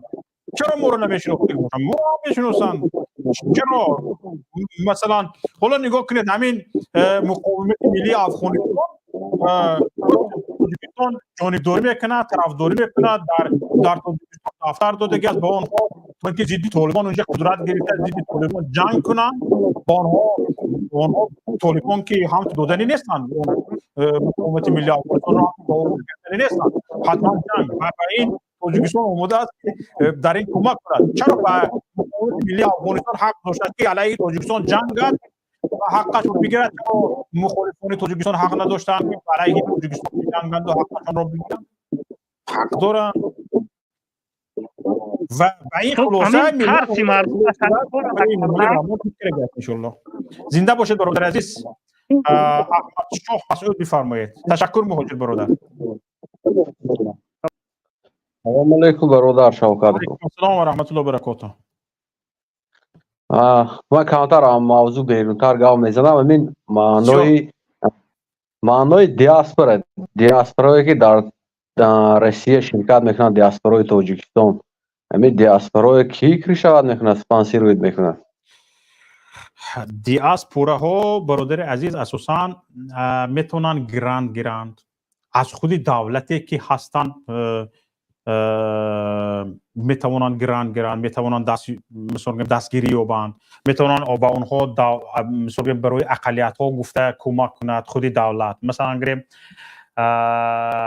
در اروپا اقلیت ها حق دارن که آفیس داشته باشند، جمعیت ها مثلا گریم داشته باشند و جمعیت های فرهنگی کارهای فرهنگیشان رو ببرند، دولت پشتیبانی کند. و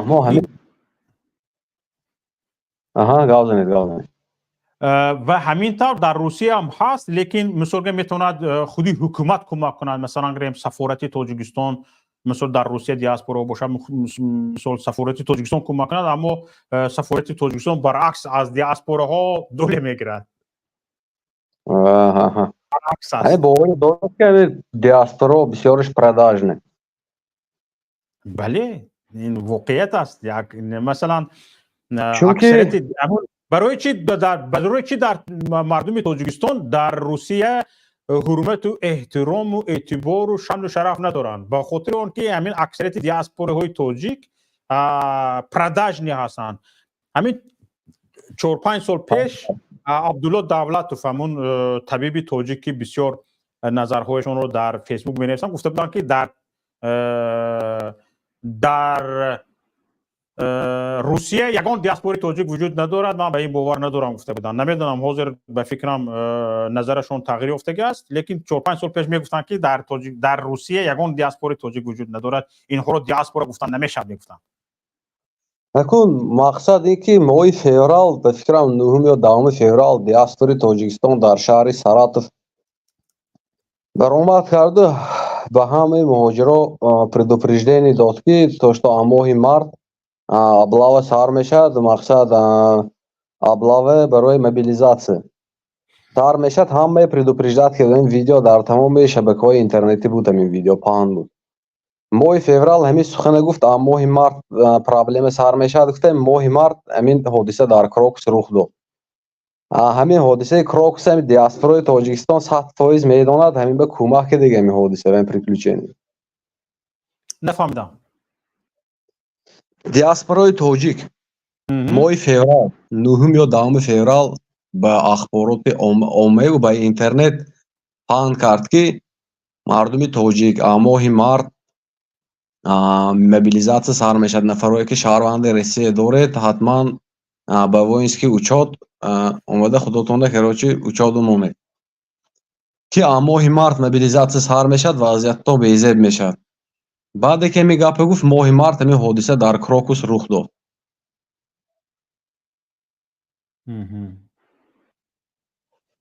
همین دیاسپوری تاجیکستان همین بچهای بیچاره یافته داده نباشد میگم. احتمال دارد. بسیار چیزهای پوشیده وجود دارد که ما با تک بنیادش رفته رسیده نمیتونیم. احتمال دارد. دیاسپوری تاجیکا بسیار بچهای تاجیکای پاتستاوید میکنن. بچهای تاجیکا میگن مایمون وایل میتاد برو ما گاوزان شما این فلان میکنم این میکنم وای میکنم اینا میبرد رنگ مایمون هم هر خی گپای میزند. بعد ایروی که همین بچنای دیاسپورا پادشکه میکند دیگه کامبغلا دیگه بیچارهایی که یگان مایده به دیاسپورا علاقه‌مندی ندارد استراداد میکنه. بله همین خیلی است. دیاسپورا ها برادر عزیز حالا در روسیه قدر ما صرفم نمیروم. هست همین در کشورهای اروپایی برادر عزیز دیاسپورا ها چیکار میکنن؟ از همون نفرایی که با این دیاسپورا اعضا شده هستن اعضا حق جمع میکنن، سهم اختیاری اعضاها سهم گذاری میکنن، هر ماه مثلا پول داده میستن اعضاهاشون و در جوابش برای این اعضاها چورابینی های فرهنگی میگذاراند، دیاسپورا ها چورابینی های تفریحی میگذاراند، حقوقشون رو دفاع میکند، در مکتب ها نمایندگی میکند، مثلا گریم برای یافتن ترجمان کمک میکند، برای سغورته کردن دیگه چندین کارها کمک میکند. برای که اعضاش اعضا حق میسپارد. دیگر کمک بین المللی و گرانت میگیرد، همچون اقلیت ها مبلغ گذاری تجارتی میشد، مثلا گریم سرمایه گذاری خصوصی میشه، بیزنسمن مثلا گریم مبلغ گذاری میکند، دولت دستگیری میکند، دولت کمک میکند. یعنی همین حکومتی که این دیاسپورا رو قبول کرده است اونم مثلا میگوید که من به شما آفیس میدهم، پول از شما چی رو نمیگیرم، پول برق رو نمیگیرم، پول گاز رو نمیگیرم، پول آب رو نمیگیرم گفته میتوند. یا میگوید که من کودکان شما رو مثلا وقتی که با همین زبان همین ملت کودکانتون تعلیم دادن میخواهید یا خودتون تعلیم گرفتن میخواهید، من شما رو میگوید معلمی بی پول تامین میکنم گفتم میتوند. بعد باز یک چیزهای دیگر دارد، مثلا گریم کراود فوندینگ میگوید، مثلا دیاسپورا میتونن از پلتفرم های آنلاین برای مبلغ گذاری لایحه های گوناگون استفاده کنند. این خیلی ها هست. مثلا گریم شاید در روسیه به بسیار سند های بین المللی حقوق انسان امضا گذاشتگی است. من باور دارم که این گونه امکانات ها در روسیه هم وجود دارد برادر عزیز، اما استفاده نمیکنند. 100% برای که در کجایی که آفت‌های طبیعی شود در قرقیزستان، قزاقستان، روسیه دیاسپورای تاجیک یحکم ماچرید میرن کمک میکنن. هم ملت تاجیک هم بسیار پرابلم دچار میشد، استاندای ملت خود ملت سوم پرتفته خیلی کمک میکنه. اگر دیاسپورا برای СВО برای کورسک حاضر проблемош به наводнение землетрясение любой проблеме любой жон диаспора тоҷик кӯмак мекунад. ҳамин диаспора вазифадор мекунад, задачит мекунад Россия ба фикрам ки ту мери ҳамин кора ҳамин одамро кӯмак мекунӣ, ту мери фалон ай раи худшон намеранд ягон тушон кӯмак кунӣ. ино ба фармони ягон кас мекунанд кӯмак, барое ки бисёри тоҷикҳо инҷо ба кӯмак ниёз доранд ки кӯмак кунанд. زنده باشید برادر. سلامت باشید. تشکر زیاد به شما برادر عزیز. تماشاگران عزیز و گرامی، حالا ما را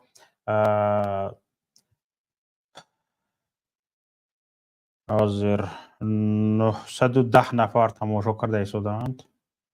از این 857 نفر از یوتیوب تماشا کرده ایستادند. از یکی که شما خواهش میکنم که تگمه لایک رو پخش کنید. از همین 864 نفره که ما رو از یوتیوب تماشا کرده ایستادن،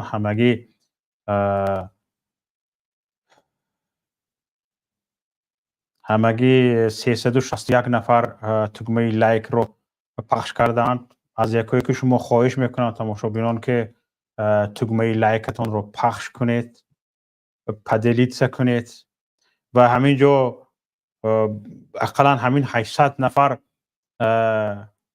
که تماشا کرده ایسادید تگمه لایک هست، دیزلایک هست، پخش کنید آخر و برای پیشرفتی برنامه این مساعدت میکند، برای دیگران باخبر شدنشان، کسانی که از این برنامه ما خبر ندارن برای باخبر شدنشان مساعدت میکند. لطفاً دوستان عزیز تگمه لایک رو پخش کنید تا اینکه پیش برویم. حالا به سمع شما برادران عزیز، اینجا نگاه کنید.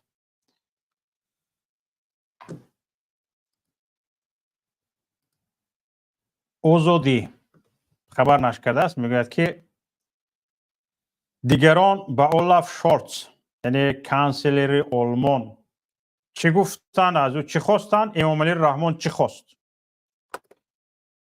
امام علی رحمان رئیس جمهوری تاجیکستان از صدر اعظم آلمان خواست است که برای بنیاد نیروگاه روغن صدقه تیاد، پول تیاد. نگاه کنید، این رو دیگه کس نه، ما از هوا نگفته شدیم یا آزادی از هوا نگفته شده است. تورنمایی پرزیدنت تاجیکستان همین روز سه‌شنبه نوشته است که شولتز در پاسخ به دعوت رحمان گفته است شرکت های آلمانی را برای همکاری با دوشنبه تشویق خواهد کرد. نگفته است که ما الان پول میتیم، گفته است که من رفته میگم پول در خوابه که میگم همین گدا پول پرسیده شده است تیتون میگم خیر اونها میتین نمیتین به من وابسته نه. مضمون گپ همین گفته است که شرکت های آلمانی را برای همکاری با دوشنبه تشویق خواهد کرد. رفته میگوید همین گدا پول پرسیده شده است مایلش 1.5 سوم دادن در کار یک همت کنیتون. میگم گفتنی گپ این گپ اونیژنی است. این گپ خیلی گپ وزمین است. لدن پدومه گفتنی گپ است. مایلش میدیم گفتنی گپ نیست. مایلش فکر میگه یک گپ دیپلماتی در بازده کن گفتنی گپ است.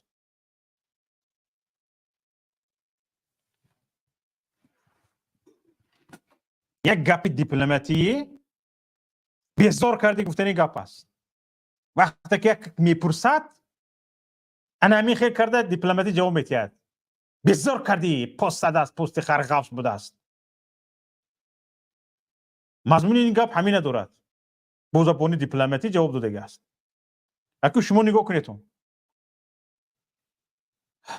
دیگرها چه خواستن از ازبکستان؟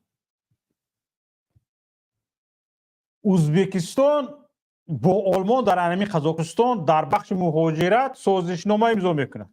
نگاه کنید. پرزیدنت ازبکستان شوکت میرزیویف 15 سپتامبر با صدر اعظم آلمان اولاف شولتز در شهر سمرقند گفتگو کرده است. خدمات مطبوعاتی پرزیدنت ازبکستان اطلاع داد که جانب‌ها در رفت گفتگوها 8 سند نوی همکاری از جمله سازشنامه درباره شریکی همه جانبه در ساحه مهاجرت را امضا کردند. به اطلاع منبع سند امضا شده به تشکیل همکاری شفاف و سیستمی در ساحه مهاجرت روانه شده است. فهمیدید؟ جزئیات بیشتری سند فعلا معلوم نیست. سند همکاری امضا کردند درباره مهاجرت، یعنی ازبک‌ها میبیایند در آلمان کار میکنند. واقعا تماشابینان عزیز اگر آمده در اروپا کار کردنی هستید پایتان به اروپا رسید کار پور است. یعنی کارگر در اینجا نمیرسد. واقعا همین کوشش کنید ویزه کاری رو بگیرید بیایید کار کنید. خصوصا کسانی که همین تاکسیست هستید رانندگی کرده میتونید از اودی ماشین های بارکشان رو راندن میبرید یک کاری کنید یک علاج یابید ویزی کاری بگیرید بیاید آلمان، بیاید پولشا، بیاید دیگر کشورها، بیاید اتریش، بیاید کشورهای دیگری اروپا کار میابید. من چندین بچه ها رو میدونم که همون در داخل همین ماشین بارکشانشان جوک کردگی هستند، خود میروند تمام همون لوازمات زندگی رو دارند، حتی کوارتیر اجاره نمیگیرند، خونه اجاره نمیگیرند، در داخل همون ماشین بارکشانشان روزشون میگذرد. یگان همون خواهند استراحت میکنند، روزهای استراحتی یگان چی میگیرند، مثلا 3 کس 4 کس یک میشوند، یگان گستینیسم یعنی مهمان خانه میگیرند یا یگان جوی دم میگرفتگی میگیرند و میرند دم میگیرند باز پی کارشون میشوند. بسیار کارگر لازم است. کارگر واقعا نمیرسد. فقط همین قدر که همین مشکلات اومدن حل کنید. تماشابینان عزیز، مهاجران محترم، تمام واقعا همین نرسیدن کارگر وجود داره در اروپا. کارگر نمیرسد. این خیل اول من چی بود کنم، اول نه فقط تو باید کوچه روبی، این خیل گپ وجود ندارد. نتونستی بیا اوس بیلدون کن، یگان شفیوری از نام گذار، مثلا گریم اسانجش گذار، یا اینکه دیگر کارها اسانجش گذار، کارت دوام ده، یا زبان آموزی کن، کارت دوام ده. باور کنید بالای همین کار بیاید میتوانید ویزش هم گرفتن، میتونید سفر کرده اومدن هم میتونید، جای کار هم یافتن میتونید و با یک سری بلند طول کار کردن هم میتونید. و همین یک چیزی عادی ساده که واقعا همین آلمان نیاز دارد. بیا همین مردم تو غنی کن، مردم یک از همین سرخمی، از شکنجه و تحقیر و تهدید روسیه خلاص کن، مردم یک سربلندانه پول کار کردن یاد گیرد. ما همین مردمی سربلند میرد روغون می خودش بنا میکنه. نه این گدایی کردنش در کار، پول گدایی کردنش در کار. تمام هوشش، عقلش در 30 سال فقط به گدایی یعنی صرفا میرفت از خلاص. هوشش، یادش، ذکرش، دانشش تمام فقط گدایی، فقط گدایی تمام. دیگه هیچ چی از دستش نمی بیاید. دیگر هیچی.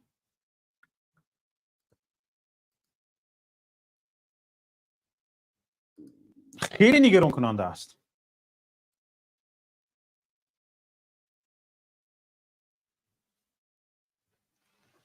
خیر میتوانستی برابر ازبکستان تو هم درباره کار مهاجرت گپ زنی؟ چرا نه؟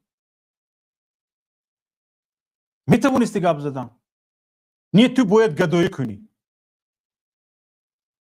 گفتی که بود او رئیسی حزب سوسیالیستی بود، چی بود؟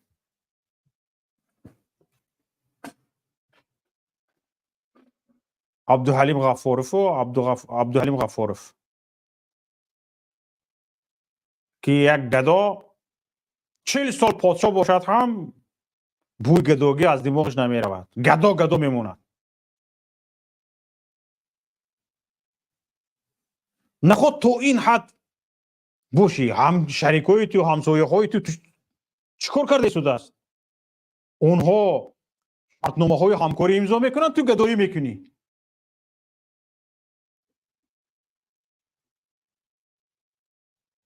چرا اقلا همین برای سربلندی ملت کار کردن نمیتونی؟ چرا با همین کارهای پست و رذیلانه ملت سرخم میکنی؟ گدایی، پلته. تو این چی گفته است؟ خیر میرم میفهمم با شرکت های مراجعت میکنم، تشویق میکنم که به تو پلتی هم. نگفته است حالش میکنی. جواب همین گپ باید همین تو باید پوست میپاتفتی، مثل مار از نو پوست میبر آوردی، زمین میکفید میدر آمدی، دیگه گشتن میبر آمدی. باید از شرم دیگه سرت رو برداشتن نمیتونستی.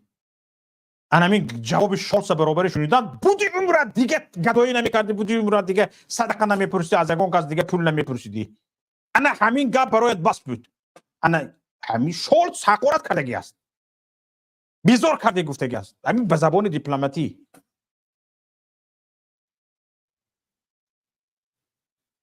یک نفر در اومدگی وارد شدگی هستید به استودیو با نام فراموش.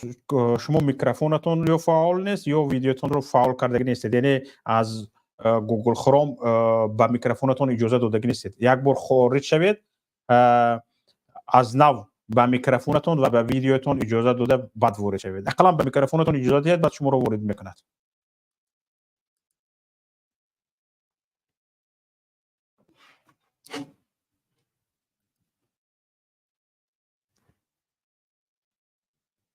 همین چیزهای عادی او به زبان دیپلماتی این رو گفته است، این جواب رو داده است. این هم با در همین صحیفه رسمی پرزیدنت همین گپ دیپلماتیه که با اصل خودش برگردونه، یک گپ خیلی کلونه شرمنده کننده است. میگن می نویسن به ملال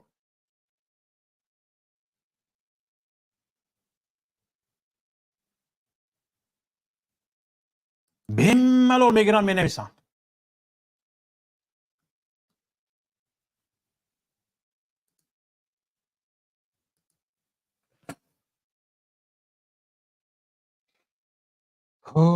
تماشابینان عزیز نگاه کنید، 2 سال پیش، حالا سال 2023 2024 نمیدونم، 2 سال پیش در سال 2022 مبلغ‌های فرستندگی مهاجران به تاجیکستان تقریبا 30% مجموع محصولات داخلی تاجیکستان را تشکیل داده است. 30% مجموع محصولات داخلی تاجیکستان، یک کشور، از حساب مبلغ فرستندگی چی است؟ مهاجر 30%.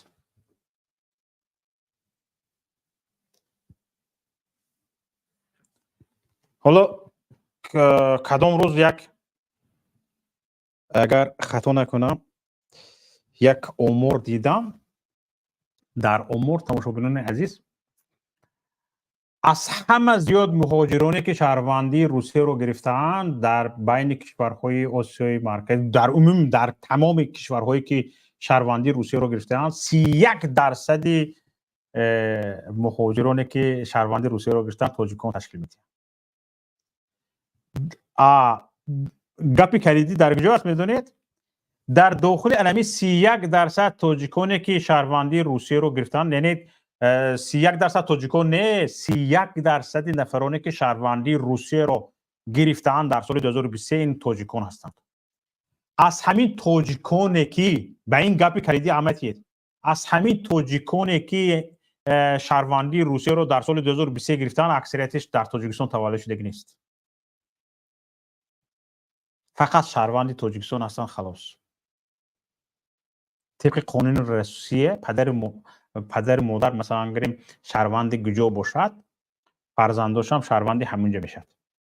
مثلا گریم شهروندی تاجیکستان است، فرزندش هم شهروندی تاجیکستان میشود، لیکن جای تولد روسیه است. یکی از فرزندان من هم، فرزند دویمم در روسیه تولد شده است، جای تولدش روسیه است. اکثریتی، یعنی اکثریت نفرانی که شهروندی روسیه رو در سال 2023 گرفتگی هستند، در تاجیکستان تولد شدگی نیستند. طبق امور 70%. یعنی فرزندان نفرانی که شهروندی گرفتگی هستند و فرزندشون رو شهروندی روسیه کردگی هستند، به سبب خودشون شهروندی گرفتن، در روسیه تولد شدگی هستند، در تاجیکستان نه. یعنی این نفرانی که در سال 2023 31% شهروندی روسیه گرفتگی رو تشکیل داده اند و شهروندی روسیه رو گرفتند، این نفران سالهای زیاد تاجیکستان را دیدگی نیستند. اگر 4 نفر و 5 نفر فرزند داشتگی باشند، اکثریت فرزنداشون تاجیکستان دیدگی نیست. روس شدگی است. روس. خدا میدوند اینها حتی در خونهشون به زبان تاجیکی گام میزنند یا نه. ملت رو فروخته خورده ایزاد است امام علی رحمان.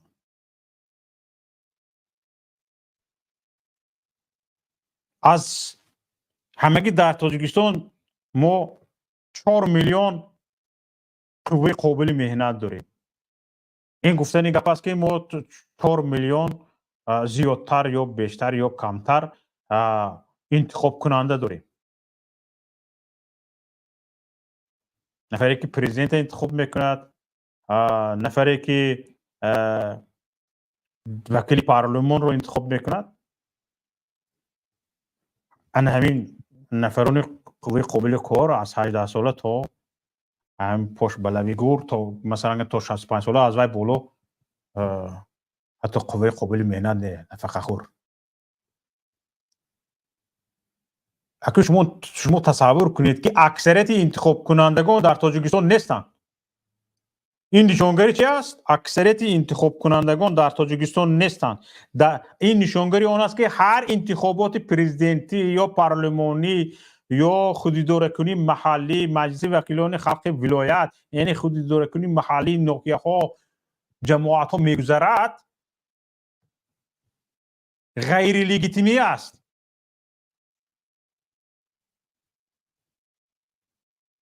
تاجیکستان با همین احوال حق انتخابات گذراندن ندارد.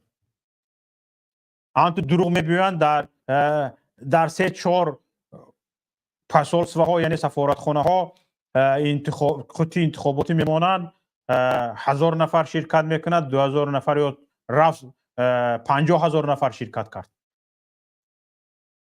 و 3 میلیون مهاجر داریم ما. از این اقلا 50% قوه قابل مهنت نیست. قوه یعنی شخصای حقدار به آوازدهی، رایدهی در انتخابات نیستن، هستن. از این میبرد که هر انتخاباتی که در تاجیکستان میگذرد غیر لگیتیمی است. یعنی پرزیدنت در سال 2020 انتخاب شد، پیشتر هم غیر لگیتیمی بود. این حاضر پرزیدنت تاجیکستان غیر لگیتیمی است. حق پرزیدنت بودن ندارد. این 63 وکیلی که در پارلمان تاجیکستان است، همش غیر لگیتیمی است. همش سمزوانس است. غیر لگیتیمی. همین باندیتا برده موندگان کنوبکه پخش میکنه گفته همین کار باندیتا اجرا کرده ایستاده است تمام. یک توده باندیتا کارش اجرا کرده ایستاده است تمام. برادر فراموش، نفری که شما میخواهید به استودیو وارد شوید میتونید به واتساپ زنگ زنید. خوب ترش شما با 2 تلفن وارد شدید نتونستید وارد شدن. با 2 تلفن با 2 اسباب وارد شدید نتونستید وارد شدن چون که میکروفونتون فعال نکرده ایستاده است. شما با واتساپ زنگ زنید لطفا. من همینجا شما رو به استودیو پیوست میکنم، حرفتون رو میگید. برادر عزیز خودتون رو رنج ندید، فقط آموزید که چگونه میتوانند پیوست شد به استودیو. پیش از وارد در اومدن به استودیو شما باید چیکار کنید؟ به میکروفونتون اجازت بدید که باید میکروفونتون کار کند. به ویدیو اجازت بدید که باید به ویدیو گوگل کروم اجازت دهید. اگر شما از آیفون یعنی از چیزهای آیفون در اومده ایستادید، اونجا هم به توسط سفری دارید خوبش، توسط باز هم با توسط گوگل کروم دارید بهتر در از چی هم.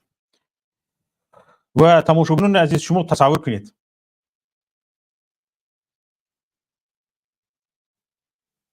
همین تاجیکستانی ما،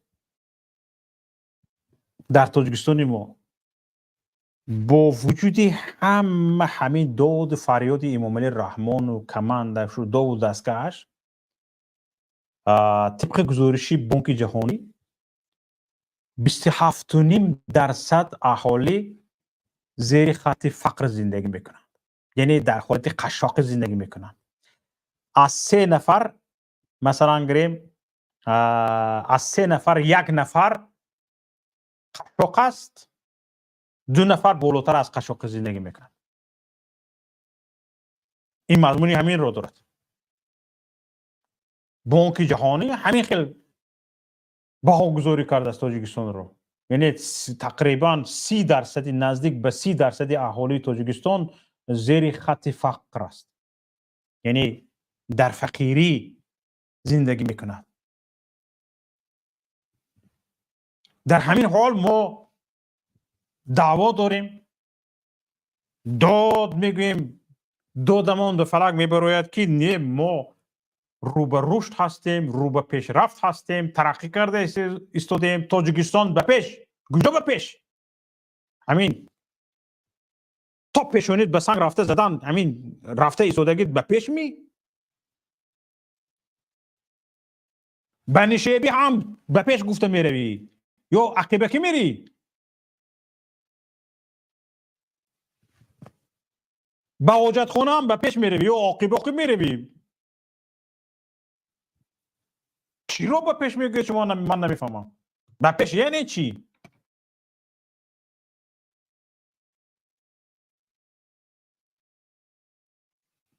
به پیش یک نشانه هاش هر سال باید نمایان باشد، هر سال باید نشان داشتگی باشد که ما به پیش رفته ایستاده ایم، پیشرفت کرده ایستاده ایم. چرا نه؟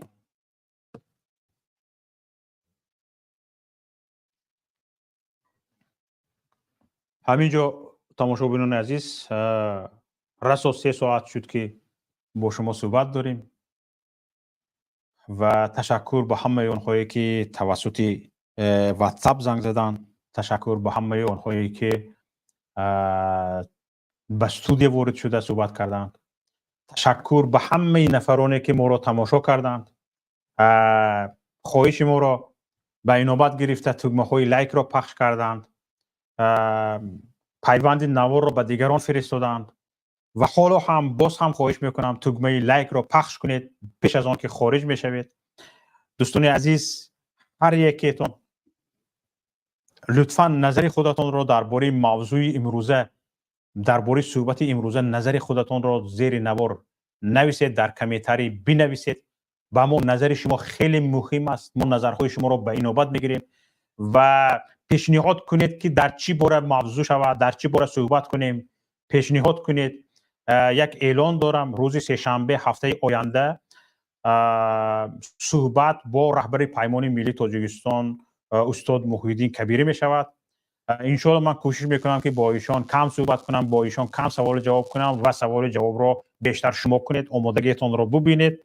هفته آینده روز سه شنبه ما رضایت ایشان را گرفته هستیم. اگر صحت سلامت باشند، یگان سفری کاری پیش نبیاید برای ایشان، روز سه شنبه هفته آینده در برنامه گفتگو ما رهبر پیمان ملی تاجیکستان استاد محی‌الدین کبیری را دعوت کرده هستیم و انشالله با شما صحبت خواهند کرد. شما سوال میدید، انشالله ایشان جواب میدهند. تا خسته شدم گفتنشان، ایشان در خدمت شما خواهند بود. زنده باشید، سلامت باشید تماشابینان عزیز. برادر کوچکتان و یک برادرتان که از همه کمی شما است، شوکت محمد، با شما بودم. از یکایی که شما خواهش میکنم که باز تگمه لایک پخش کنید، نظرتان را نویسید، به دیگران سیلکه را به دیگران بفرستید و از همه مهمش آبونه شدن را فراموش نکنید. تماشابینان عزیز، یکی شما را به الله پاک می سپارم. زنده باشید، سلامت باشید، در پناه خدا باشید، غم رو نبینید، کم رو نبینید، همیشه خوشبخت و موفق باشید و خدا کند که هملتان عزیز، ما تاجیکستانیان یکی از پیشرفته ترین کشورهای دنیا با سربلندی زندگی کنیم و به این خداوند ما را موفق کند و به این تا به این رسیدن باشیم و جسارت داشتگی باشیم، حرکت داشتگی باشیم. در پناه خدا باشید.